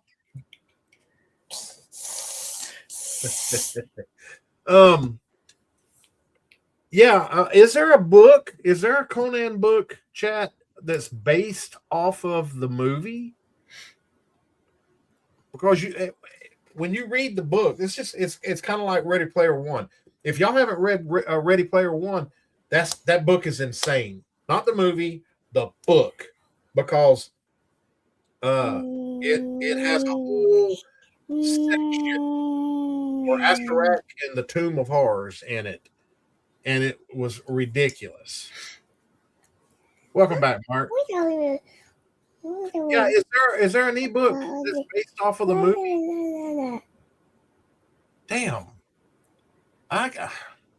Send me a link with the cover and title and everything of that book in Discord, and I'm gonna find it. I don't know where it's at, but I'm gonna go find that book because I want to read it, because you always find out more information by reading the book than you do by watching the movie, because they don't, they leave so much out in the movies. That's just, but Ready Player One, if you guys haven't read Ready Player One, and you holler at me in Discord, that's an insanely good book. That's one of my favorite books, is Ready Player One. I absolutely love that book. But I love how they added in Tomb of Horror and the Asarak the Lich. That was just cool how they done it. So I highly recommend that book. It's really good. I'll add it to my list to read. I saw the movie, and I enjoyed the movie. They didn't even have the Tomb of Horror section in the movie. Anytime you make a movie, you have to cut parts of the book out just to fit it in the time slot. That was literally the best part, was the Asarak tomb. I'm like, God. All right, thank you, brother. Appreciate that. I'm 100%. I'll get it. I will get on that. Yeah, man, I'm drinking. I don't know what it is. I've been drinking a shit pile of water. I'm up to 52 subscribers. Yeah, it's time to put a let me see here. I didn't have your, there you are. Boo boo boo. If you guys have not subbed to Shell, go check him out. Give him some love. If you want a good book to read, this one right here. What is that? Car Warriors, the Auto Duel Chronicles, Burning Roads, Dead Man's Run, Book 1 by William Joseph Roberts. It came out 4 years ago, maybe. Bring it up in Discord. It's a whole series of, and it's set in the Car Wars board game universe from Steve Jackson Games. Yes, it's watermark. Dude, the humidity down in Florida is ridiculous. It's ridiculous, man. It's so hot down here. I thought Georgia was hot. Nah, Florida says, hold my L. Because when it's 90, it feels like it's 105 with the humidity down here. Tell you what. Let's see here. I was wanting to talk to you and cover the. You made a video about the races, and we got into it a little bit while ago. You know, and thinking, just sit down, look at what I have played, and the campaigns that I've been working on. That is on thrift books under $10 currently. Okay, I've like on my World of Greyhawk campaign, it's like all the I've been running the class-based system, not the race/class. And I got like Did you say the crack-based system? Class. Like Oh, elf is a class. race as class, not race and class. Well, I was like class-based. I couldn't remember the actual name of it. And on there I got like 54 classes, and I'm just like, and then I'm looking at my Middle Earth game that I'm working on, and my Dragonlance campaign that I'm working on, and those are you have a select group of races and a select group of classes, and I think I like that more. It's like in BX, I was just like, but now I would want to bring in something other than the 7 core classes, like like from OSC, like the Ranger class and the Knight and stuff like that. But I just like in Dragonlance, you got like 10 or 8 or 10 races. Yeah, humans, Dunedain, and elves, and elves are just elves. Dwarves are just dwarves. Yeah, and well, Middle Earth is the basis for all those classic fantasy races, so it's really easy to keep them as that core set of races. Yeah. So I've been looking at it like maybe less is better. Because I was just like, when I first looked at OSC, I was just like, Jesus, they got all these classes and stuff. I was like, that's great, man. You get so many options for players to choose from. But then I got looking at them, just like, damn, that's a lot. So, I don't know. Yeah, I'm working on a Western Marches or West Marches style campaign to run when I get back stateside, and starting out, I'm only letting humans, and they have to unlock the other races as they encounter them and develop safe havens and diplomatic relations with the other factions. Baby Shell's singing. Well, she's a sweetheart. She's adorable. Also, I now know what it feels like to give birth. Oh my God. Yeah, damn, man. Love you, buddy. Yeah. But I'm also writing my own core rulebook, and so right now I've got your own core rulebook with your insane initiative system. That's the tame initiative system. I've got an alternate one that's even more insane. It's an individual initiative system that has speed factors in there. Speed factors I can deal with because I played 1 and 2. They're not a big deal, but not weapon speed, character speed. Okay, Dex is used as a tiebreaker in a lot of instances. Yeah. I mean, that is good for a tiebreaker too. So there we go. I was looking at I tried watching. I was just like, I have trouble watching live. They done their session 0, and I've never seen that method of rolling ability scores up. 4d4 plus 4. Has anybody ever used that? Yes. What did you think of it? Mathematically, it's kind of silly. You just reduce the extremes, and everybody gets kind of bunched around the 12, 11, 12, 13-ish range. I seen one person roll a whole bunch of 11s and 12s, 1 9, and then this other one rolled 15 15, like a couple of 15s, a 16. One got an 18. One got a 17. Things like that system. It makes the numbers go up a little higher on the roll. Right. Hang on, Gramps. I've done point buy based off of 13s down the board, and then they get like they can add to, they can subtract from dex to give to strength. They can, I tied strength and dex together, con and intelligence together, and wisdom and charisma together. And you could take from one, a 1 for 1, or you could take 2 from outside of that category to give to 1 into that category. I did that once, and then what I settled on in 5e was everybody roll 46, drop the lowest twice, and so you get your higher one goes into a pool, and then you keep the lower number, and then everybody can borrow from that pool. Yeah, I have a script that I use on Roll20 that re-rolls ones, and it rolls the full set. I let them do that twice. Pick the one they want. And James, I'm sharing something. Oh yeah, surprisingly, I have not had any OP stats. Did you send me something or something? No, I'm sharing something. Oh. Okay. So the joy of bell curves. Have we talked about that before? Yes, I have shown this site before. No, I just seen it for the first time on a live stream or a live play just a few days ago.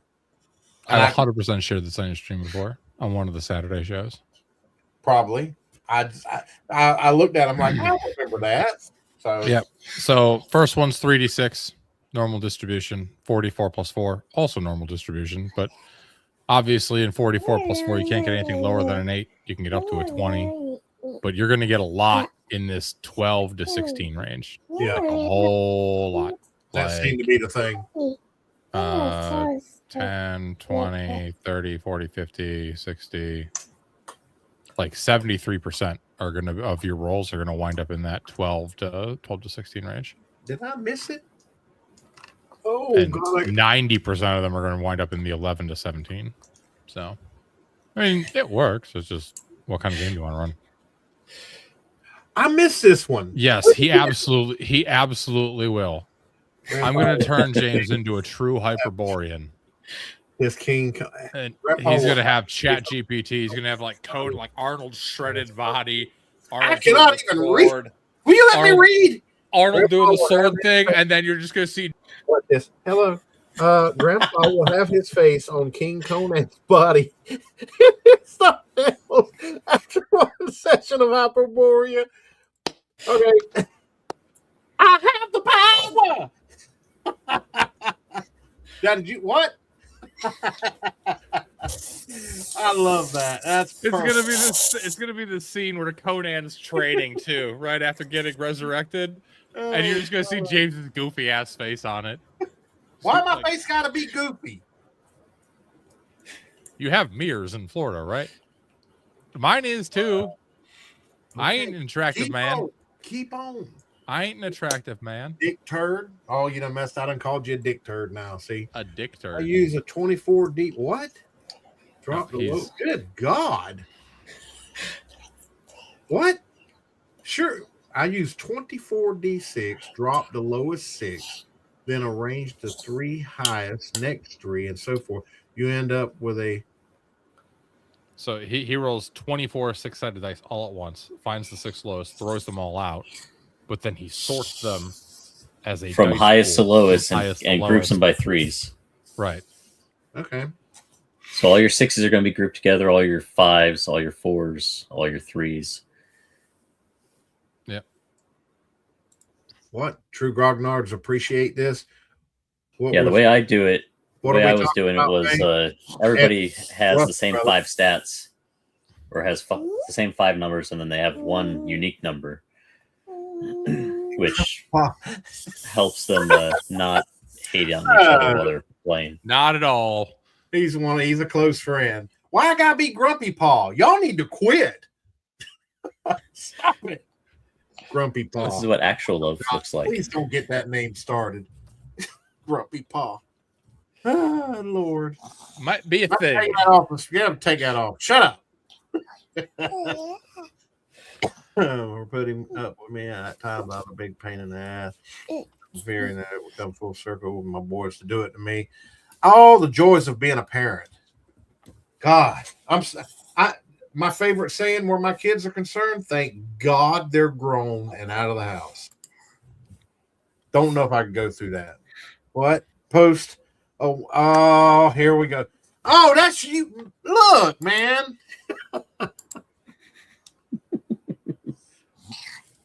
There's 1-1. Oh, Why y'all hating on three? Oh, man. 4. Why y'all hating on Grandpa? Why? 5. Man, what I do? No, we got a 2. Oh, that's you. Y'all can all kiss my ass. How about that? The 2 is for Grumps instead of Gramps. Oh, thanks, Bengalosius. I'm not a YouTube star. I'm just a random dork. Ain't neither one of us a YouTube star. We just I'm actually quite curious though about that 24d6 drop low 6. I'm going to run it through Foundry and see what happens. Yeah, I'm very curious. Put down on that. Let him do his magic. Go downstairs. No, I'm not doing a damn poll on Grumpy Paw. Okay. You know, I just figured out though how to do a poll. Yeah. So we got to come up with polls in our prep channel. Okay. That we can do polls. Yeah, we can do that. It's fine. Matter of fact, let's figure out 1 or 2 polls, or maybe 3 for the Dragonlance stream tomorrow. Hope to see everybody that's a Dragonlance fan in tomorrow's stream. We're going to be talking all things Dragonlance. I agree. It's going to be fun because we are fun. And we're going to do a War of the Darklance stream by itself because I believe that one would take 2 or 3 hours in itself. So, me and Dan's got a lot to talk about. So, we do. We have a lot of talking to do. Dan's famous. So my stat array with that 24d6 drop low 6 and then arrange them would be 18, 16, 15, 10, 9, 6. Honestly, I kind of dig it. Need to do a chart and we'll pull it up on the next stream. Yeah. I don't know if you can sort results on any dice. I could write a Python script to calculate. Oh man, if you don't know anything about, you need to get with me, or I can get you hooked up. If you like to read the books, you read the 3 Chronicles books, and you will be hooked. Am I lying, Dan? They're pretty freaking good. They're pretty freaking good. They achieve perfection with the Legend series, though. Time War and Test of the Twins. Yeah, I enjoyed the hell out of those. I'm listening to the audiobook now, and they're in Zach Sora. Agreed, Mark. So they're about to meet the Gully Dwarves. It's a good video suggestion from Spooky. You could do like a bookshelf walkthrough. God, and that could be a bunch because you got a lot of books. You got a lot of books too, kid. Panglosius still can't but help seeing Fred Flintstone every time I look at Grumpy Paw. Gonna end up having to ban his ass. You got a nickname, brother. I was telling my mom, you know what, Pang? You actually got brought up to my mom today. She mentioned something about Fred Flintstone. I'm like, I got somebody in my damn chat that said I look like Fred Flintstone. Today, I was talking about that today. Well, yeah, I think Grumpy Paw merch is the thing that needs to happen. I'm not gonna do no merch. Okay, tell you what, for my channel, Grumpy Paw merch. Man, God, I'm not trying to get. We'll do memberships and super chats, and then that way, and then whatever we make, we'll put it right back in the books and do giveaways. I'm not. If I do merch, I'm doing Velcro backed patches. Yeah. I mean, if I was to ever do merch, I mean, I would pull that money in with everything else and do giveaway or raffles or giveaways or I'll never do merch because I don't think I'll ever get partnered, and I just like hanging out with dudes on the internet. I didn't ever think I'd get partnered, and I did. You know, 3,000 watch hours is a lot of watch hours. That is a lot. You know, but once I hit that 2,000 threshold, it went by in like less than a week. Yeah. So, how much were the AI view botters? This ain't Condor's channel. It's only like $50 a week. Everybody in my chat or in my channel is real people. I know. You've actually got a pretty good. You've got like a good spread of folks in your chats that come in and come out of the streams, and a lot of them have made it over to the Discord, which is good. And the Discord's decently active. I mean, our numbers for our live streams, we're hanging with the bigger channels on number of people watching. I mean, now Tinkar's gotten a little high on some of his better streams, but I'm just talking about on a regular stream. I mean, we're holding our numbers is up there with everybody else's. Like when we did the Grognard's Assemble, I'm consistently pulling more numbers than Richard is, and he's got over 5K, don't he? Or is it 3K? I don't know. I don't pay attention to that stuff. He's got a bunch of damn subs, and we're pulling higher numbers than he is. So I mean, that's not me. That's the community. Yeah, I don't pay attention to like metrics and that kind of stuff because no, I don't either. I think it's fun. Over and seeing how many people we got hanging out with us. I enjoy that because it you know, and it's like I keep telling people, I didn't get us partnered. The community did, because if people weren't hanging out with us and watching videos, I'd have never got the watched hours and subs that I needed to get partnered. But like I say, I mean, really, it's not really a big thing to me. I wouldn't care if I never got partnered, because we just gonna keep rolling on and doing what we're doing. And I got bashed. Somebody was talking smack about me. Not gonna say who, but somebody was talking smack about me, saying that I was something about me not running member only streams or videos. And me saying I'm not going to split my community. I got flack back off of that. Oh. I'm like, how? What's bad about that? Usually the only time you run a members only video is if you're... It's like a pre-launch. Yeah, if you're doing a pre-launch, I see that, you know, or if you have a video content that you don't want YouTube messing with the monetization, or you have some real haters that are attacking you online and you just need to talk with your member viewers about. I wonder if I'll ever get haters online. I mean, that'd be fun. I want haters that are actually worth my time. I mean, the current hater that I have now, why I want to hate back at him, you know, when he has 4 digits on subs and pulls two people in his chat.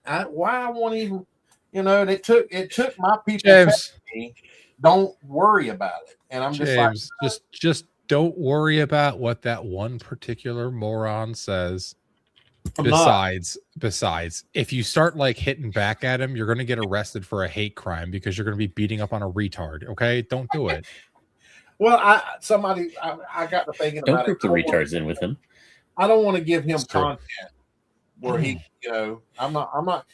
It's lose-lose for me, but it's a win-win for him. So yeah, let him fight with Double D.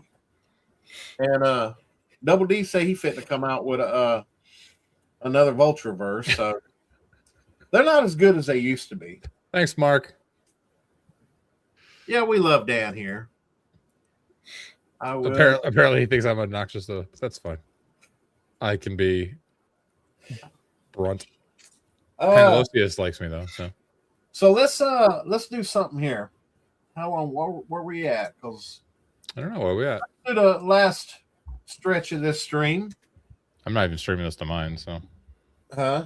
I'm not even streaming this to mine right now. I never clicked the button when I logged in. Oh. And I feel like there's no point to do it when there's 10 minutes left. Let's take some questions. Ooh. You guys got questions for anybody in the stream? Ask away. I have one for Shellback. One day, when my daughter's a little bit older and she can appreciate Tokyo Disney, I would like to take my wife and daughter to Japan because I think Japan is great. As a 300-pound, 6'2" large man, how much will I suffer? Be prepared to not sit down. Okay. Tell me this. People in Japan walk more than they use vehicles. Is that true? Yes. Yeah, and the trains run on such a fine schedule that there was a train a few years ago that left a station 20 seconds early, and they came on to the news channel and made a public apology for leaving that station that one time 20 seconds early. God bless Japan. Efficiency. My son went over there, some kind of a trip. He went over for a week, and he was jet lagged to hell and back when he got back. But he said he loved it over there, and he said he was talking about there'd be thousands of people standing around on the crosswalk to open up. And great question. Tokyo, Japan has the busiest train stations in the world. All right, here we go. Question for all three of you. What is your favorite agnostic system supplements? A book you use to add stuff to games. I've got that book. It's so good, dude. Yes, it is. Into the Weird and Wild is amazing. I have that book. That is an amazing book. I've got 3 fantastic books here that are completely system agnostic, and they work with any OSR game. So Into the Weird and Wild is how to turn basically outdoor areas into dungeons. And it has a bunch of cool subsystems for things like exploration, survival, hunting. It's amazing. And it's got fantastic generators in it. So this is what I should do for like a video instead of just talking to James and wasting all my content. But like, what was that? It's got ways to like throw dice onto a hex grid to determine where the interesting areas in the subhexes are, how to connect them with paths, how dangerous the different paths are. It's got cool monsters. It's a fantastic book. And they just did a Kickstarter earlier this year for a reprint. So you should be able to start finding. If you try to go buy this right now, it's going to be like $120 on eBay. Don't do that. Number 2, also by Charlie Ferguson Avery and Alex Coogan, Into the Sesson Citadel. So this is the same thing, but for city adventures. This is awesome. This book is how I did stuff in Chromarium before there was any like official stuff on Chromarium, which is coming out next year on Kickstarter from Northwind Adventures. Hyperborea is amazing. Chromarium box set. But it has ways to make different districts, different factions. You can generate street names. So when your players are like, oh, well, what street is that on? And then you have to sit there like a dumbass for a couple seconds trying to think of something. You just roll a D50. Boom. It's 13th Street, or it's Shiv Street, or it's Tanner Lane, or whatever. So, but the factions and how they interact. So this has generators for factions.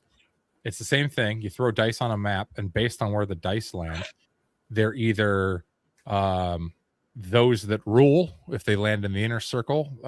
It's like those that, I forgot the exact word is, those that like are seeking advancement. I forgot the word is. And then the last is that land outside are those that struggle. It's just awesome. You got to get this book. Same thing. Was just reprinted. Don't spend $120 on eBay. Last one, Windwraith. Windwraith is for sea adventures. So this is how to like make different seas and different encounters and like ship tactics. And it's all system agnostic, but it's got, you know, an interesting NPC relationship web and tables you can roll on for that. It's fantastic. Windwraith is great. So that being, and it has monster generators. I forgot. I always love a good monster generator. But just the Charlie Ferguson Avery, the guy that did Into the Weird and Wild and Into the Sesson Citadel, he has a another one coming out. I think it's going to be next year. It might be later this year. It's called Into the Salt and Surf. So it'll be this kind of stuff, but for like islands and stuff. Would the Mega Dungeon Monster Manual by Greg Gillespie, would that be considered a third or a system agnostic? Yeah, I mean it's like OSR. Like technically it's for Dragon Slayer, but you can port it to anything. I mean, that is I sat down and was reading that 2 days ago. That book is really, really good. It's so good that it's got me to looking in at his other products because it's that good. Yeah, 99% of everything on this shelf behind me is TSR era. Everything. I mean, I literally have every single book ever printed from every setting, every box set, every handbook, every source book, every guide. Literally. If you like BX, James, you should check out Dragon Slayer. I have all the PDF. But when I got yo pirates, like but no, when Drive Through sent me the Baba Yaga's Book of Witches and Greg Gillespie's Mega Dungeon Monster Manual on accident, poor fella up in Wisconsin didn't get his books, or he got a new set, but or you got your Back Me book or your Rule Cyclopedia. Yeah, I don't know, but they ended up sending me my it's up there too. I got my RC sent to me. It's in surprisingly good shape. But I went to reading in that book, and I was just like, damn, this is really good. I mean, I've always, been like a fan of his system because, I mean, it's OSR, of course. So naturally, I'm going to be a collector of it. But I didn't realize how good it was until I started looking through that book. And I'm just like, this is ridiculous. Dragon Quest, definitely under yes. I have some Dragon Quest stuff. I want to say I have. Didn't they come out with like those adventure novels? I agree. Dragon Quest is way better than Final Fantasy. Didn't they come out with those little the books where it's like if you want to do this, go to page 59? I want to say I have one or two of those. Almost positive. Samuel Weisen mentioned Monster Overhaul by Skirples. That's amazing. Monster Manual's funny. Monster Overhaul. Xbox Father asked, when did you all start collecting your books? 1991 when I started playing. Hi, Karen. 7. Yeah, 2006, 2007. 1977. I remember when I started playing my first game, I fell in love with it on day one, went to buying all the books. Hey, Lucerne. Never slowed down. Yeah, so, for me, it'd be Tome of Adventure Design, Tome of World Building. Yeah. The Matt Finch books are also amazing. Also, the Worlds Without Number, Stars Without Number, Cities Without Number. I count those all as one because there's so much overlap. Yeah, and then, those are great too. Yeah, those are... And then also Star Hero, 5th edition. Part of the Hero system. I have it, brother. Agreed, Sam. This guy. Oh, okay, cool. Wait, Hero system. Let me see it again. Hang on. Oh, I don't fall over. Star Hero. I've never heard of it. It's part of the Hero system. Mm-hmm. Sweet. 5e or Hero system 5th edition. Oh, no wonder I don't know nothing about it. Troll under No, system. not D&D 5th edition. Hero system 5th. Oh, okay. Yeah, Hero system 5th. It's a 3d6 roll under. It is all point by. There's no dice generation because for stats. Each stat has its own point value. And it has a 12-segment combat turn or combat round. And it is so incredibly intricate that you do need someone to teach you how to build a character in it, which is why people don't play it enough. If you want to have a magic spell, you got to build that spell from scratch. You almost need programming skills.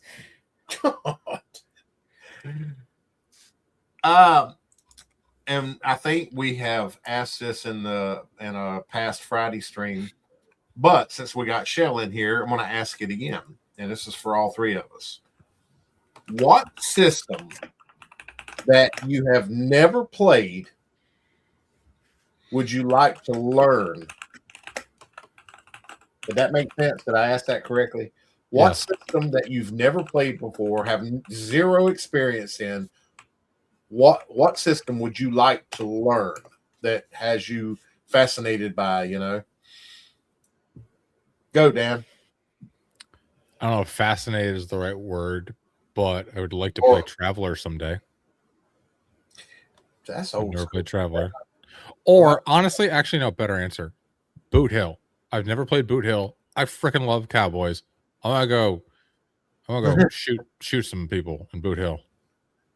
All right. Boot Hill would be fun. Boot Hill would be fun to play once. Yeah. Maybe I don't think I would ever play a lot of Boot Hill. I'm not big into cowboys, never was, but I know you ain't hating on John Wayne now.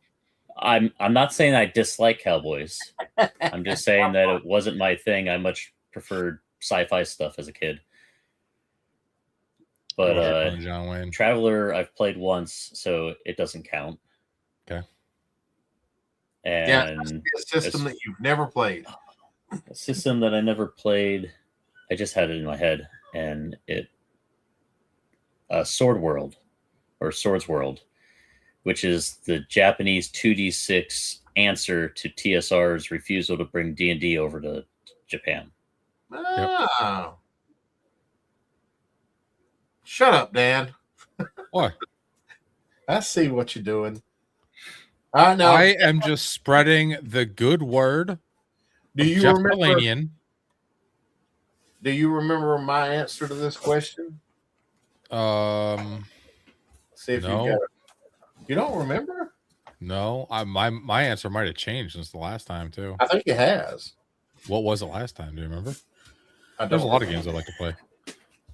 My system that I've never played, have zero understanding of, that I would really love to figure out how to run games in, is the One Ring.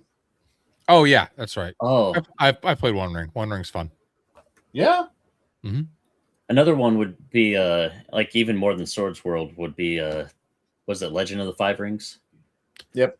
I played a shitload of L5R in college. I've heard so many amazing things. Fun. It was so much fun. Everyone who plays it is like super excited to play it, but it was never played around. I never played the card game. I played the tabletop game. I have no interest in card games. Yeah, we had a big kind of phase, for lack of a better term, in college of AEG and L5R and 7th C first edition. And no, I've never read manga. Good morning. Don't even know what it is, brother. I'm sorry. Japanese comic books. Yeah. Shell, do you have any question for the three of us? I think we've about petered out in chat.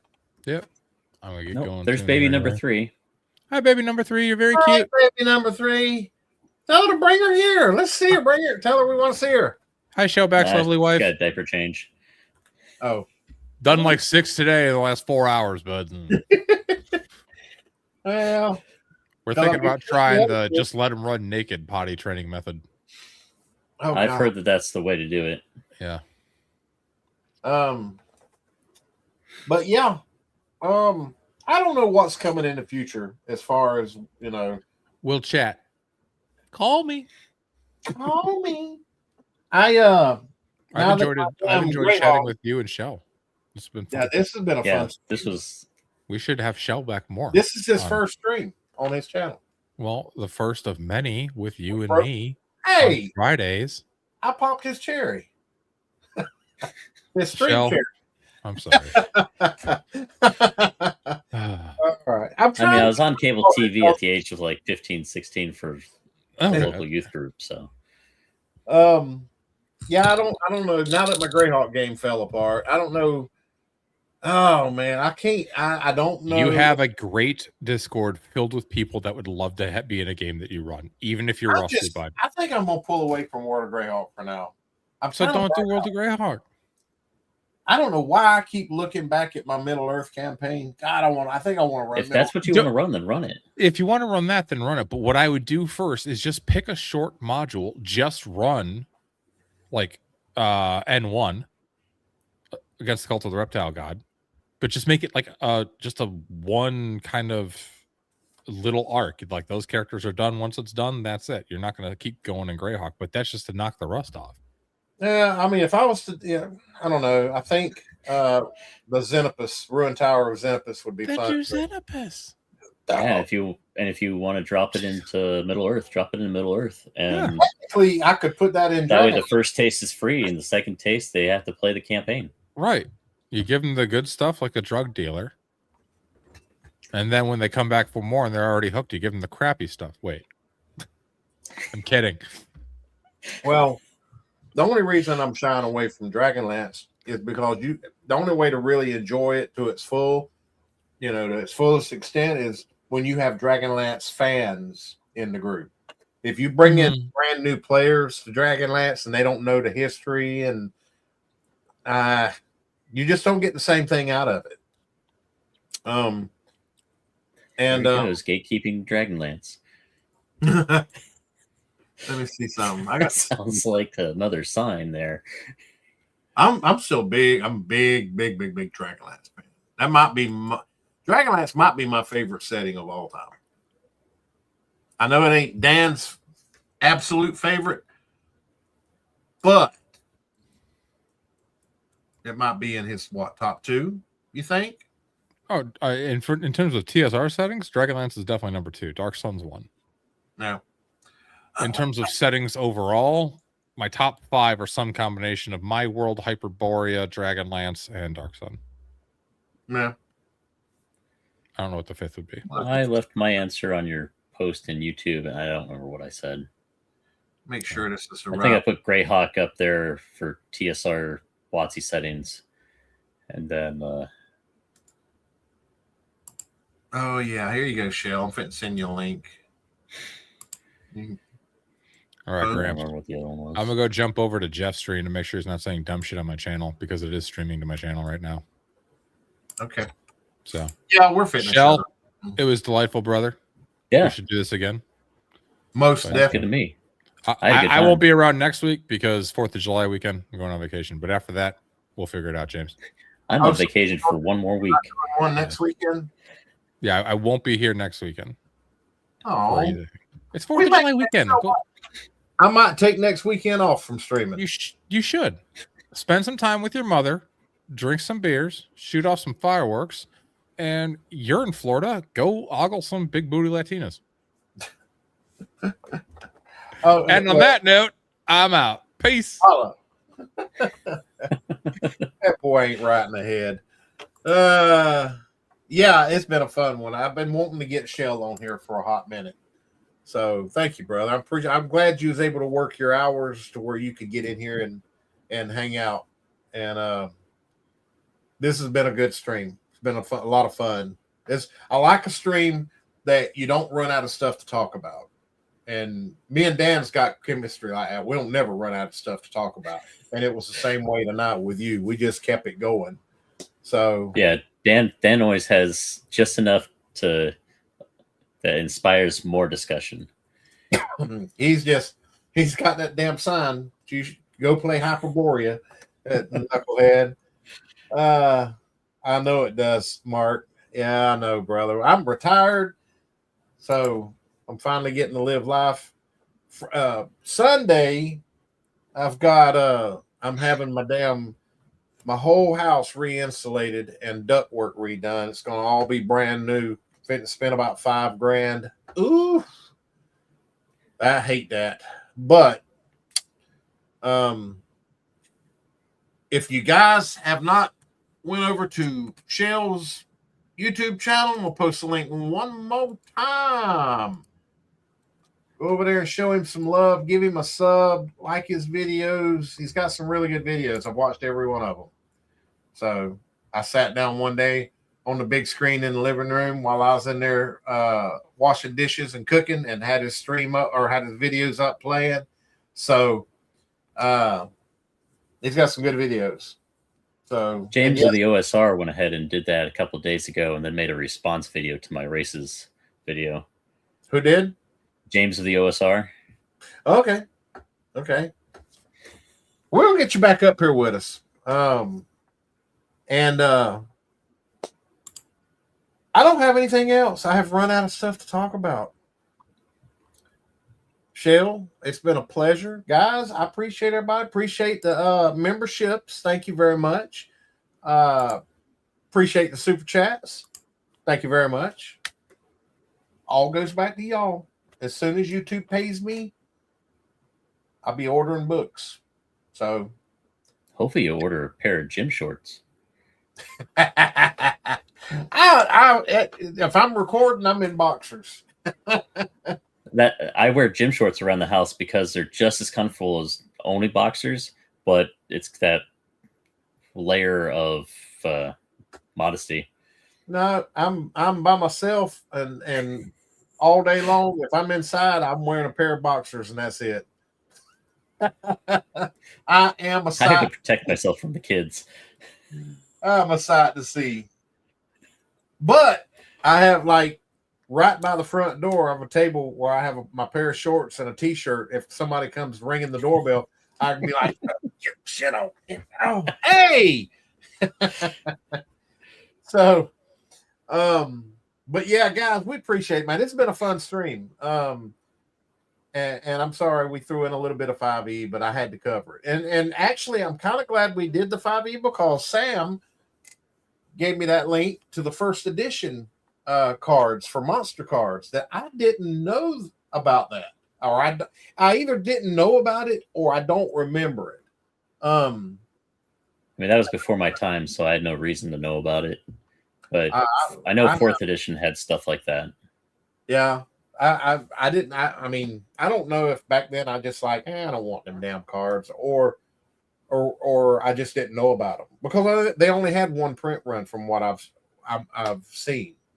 Well, as 4E was finishing and 5E started, WotC had gotten a lot of negative feedback from their customer base about because it was a new book every quarter, if not more often, and they were all hardcover, and they were all $50-$60, and they were all, their player base was like, we can't keep buying these books, we're not using them fast enough, and because there was like 4 players handbooks.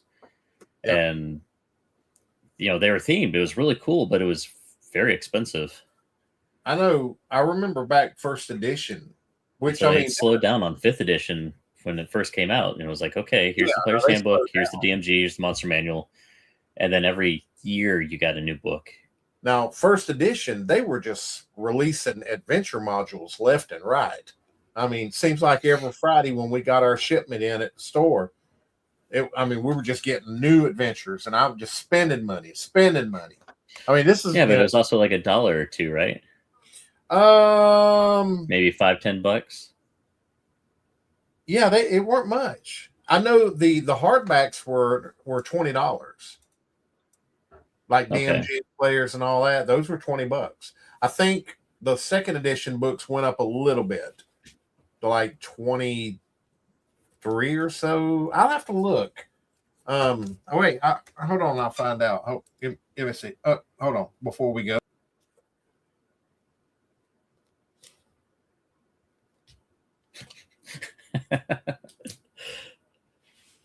See, this is why you wear shorts. Then you don't have to cut your feet off. All right, so I pulled some books off the shelf. Oh, that's a lot of damn. Let's see if I can the original DMG. See if I can find. Oh, I don't see a price tag on my book. I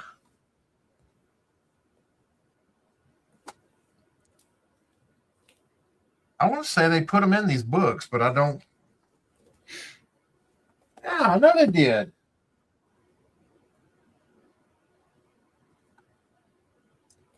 I could have swore they put the prices on. I don't guess they did. Well, James, real quick, my favorite TSR book. Book or novel? Oh, book, or TSR. This is my favorite book. Mine, I'll show you mine in a minute. I do not see prices, but I know they were like $20. Let me see here. Let me see. I could have swore they put the prices in these books, but I don't guess they did. That sucks. I really wanted to see how much. I thought they put them like in the corner on the back cover, but they didn't. Yeah, I thought so too, but those were just the bookstore stickers. Hang on. It might have been second edition I'm thinking of. That's where I seen it. The player's handbook. Come on, focus. There it is. $20. And none of those .99. Look at this. Look at this DMG. This DMG is mint condition. Literally mint. And I think somebody had to do a tape backing on my copy of the $18 for the DMG back in the early day. But I know the player's handbook for first edition and DMG were all similar in prices, like $20. And that's good. They never jacked up the prices. Hang on a minute. I've got the reprint of 1E DMG, and it doesn't have anything there. It's just a barcode.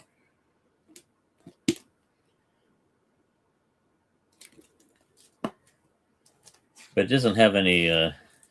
There's no woke statements in it. There's like the first bit is the forward by, or there we go. The forward by Mike Carr. That's my favorite book from the TSR era. Dragonlance Adventures. Love this book. And it's in near mint. How much was this? Yeah. Oh, this was $15, and this was first edition. Okay, some of the first edition. Yeah, this was $15. So it's probably that may have been the first book that they started doing it with, or maybe it was the Orange Spines that they started with. All right, now look. Hold on. I'm gonna cover this up. Look at the. I mean, this thing is near mint. Look how much I bought this at a convention. Look at the. Let me see if I can find the price tag. Look at the price tag. Wow. $3.95. What did it say on the back? 20? 15. 15. And I bought it for $3.95. Is that not? And this is an original. This ain't a reprint or anything. This is the OG Dragonlance. Let me see what the price.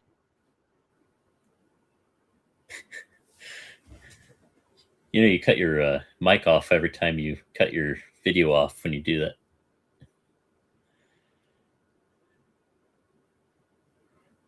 What's a VG Spooky?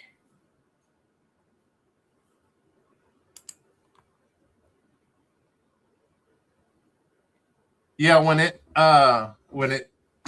I get rid of my thing, it mutes me. So these books are mint condition. Mint. And I paid $20 for this. Mint. I'm talking about mint. Can you imagine how much these things will sell for on eBay? 100, 150 easy. 65 at least for the this is near mint, and I paid $15 for this. Lesser desired ones. And this bad boy, I got this for a steal on eBay, mint condition now. I got my original that I've used for 49 years is up there on the shelf. I won't get rid of it. This is mint condition, an original print, first edition monster manual in perfect condition, and I got it for $30 off eBay. Perfect. No, nothing. I've never even opened it. I just wanted a new book, a new monster manual. Mine was in such bad shape. perfect copy. I mean, God bless AD&D, man. I love the old school. I love it. There's a certain feel from having all those subsystems. Like, okay, you're going to roll percentile for this. You're going to roll under your ability score for these checks. I mean, y'all really, I mean, some of y'all might, but like I say, I started this game in 77 was my very first game. I started DMing in 81. I mean, I grew up in the golden era of AD&D, and you know, holding these books, you know, it just, I feel like we've entered a new golden era with the OSR movement. I think we have to. You know, we have OSC, we have Dragonbane, we have Dragon Slayer, we have the Worlds Without Number, we've got Hyperborea.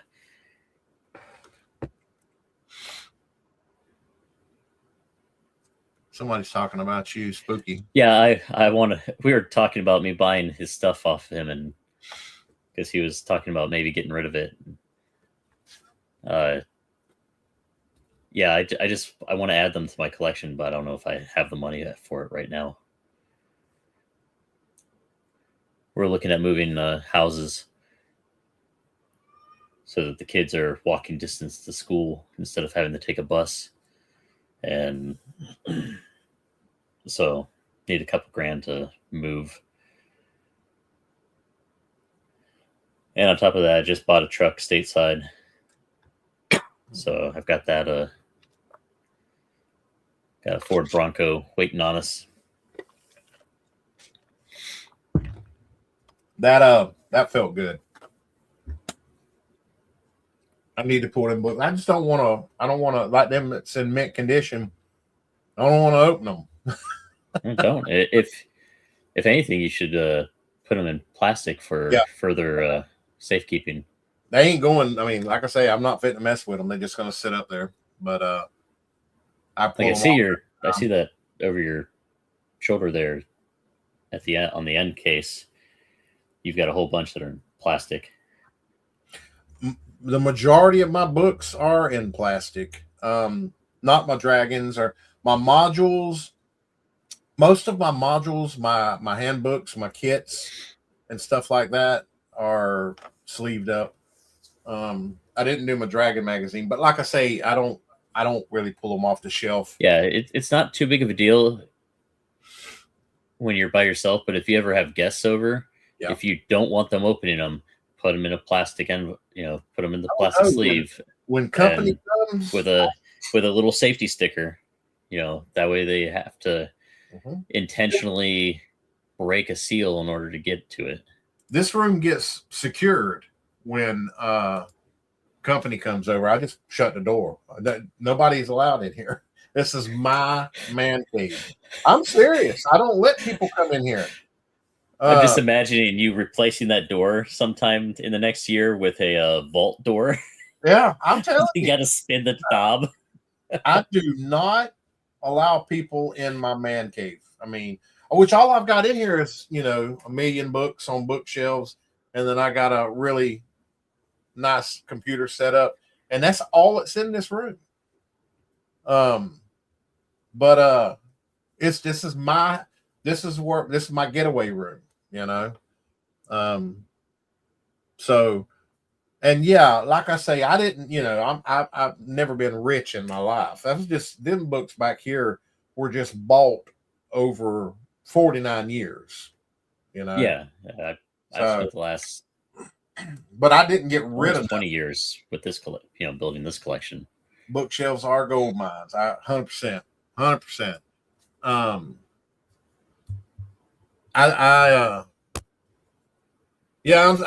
the same way, Spoke. I'm just like, I don't want to open them because I don't want to, it's just like my novels. All my novels are mint condition.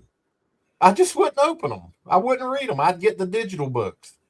Or when I was reading the books, I would open them up just enough. And I'd be like this trying to read the pages because I didn't want to break the back on them.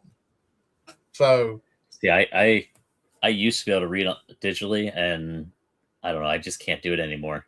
Oh, that's all I read now is digital. Oh, my tablet's got 3,000 something books. I've got like 25 books that I've started, and I've gotten like 10 pages in because it's digital, and it's just my eyes don't want to stick to the screen.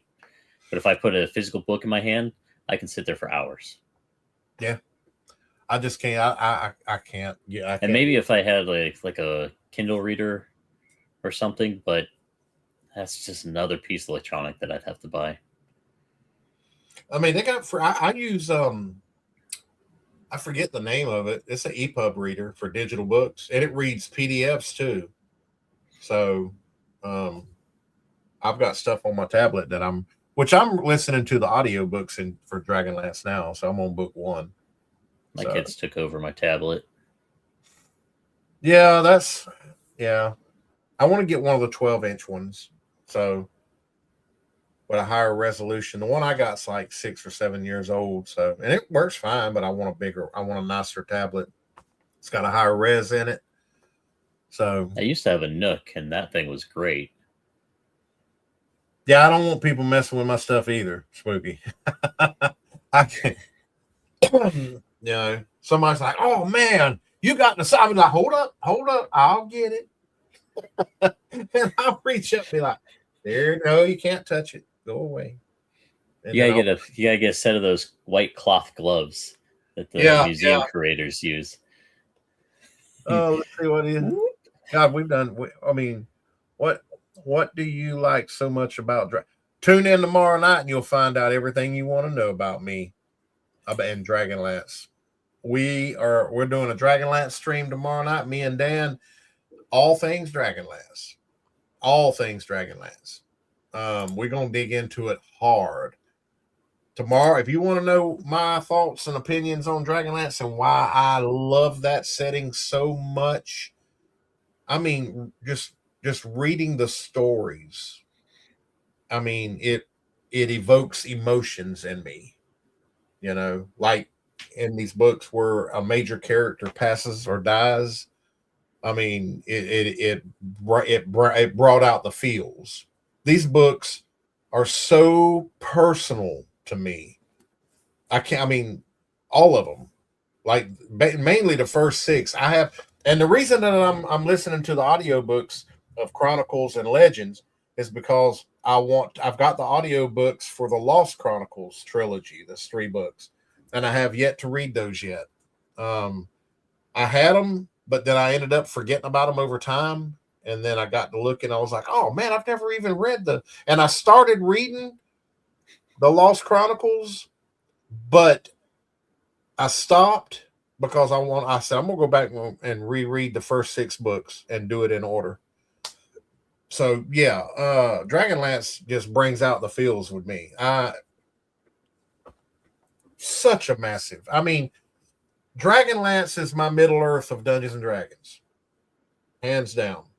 And anybody that knows me knows that I am a Middle Earth junkie. So yeah, I would encourage, if you like listening to audiobooks, I sent you a link, Shell. Okay. Yeah, I can do audiobooks while I'm on the forklift.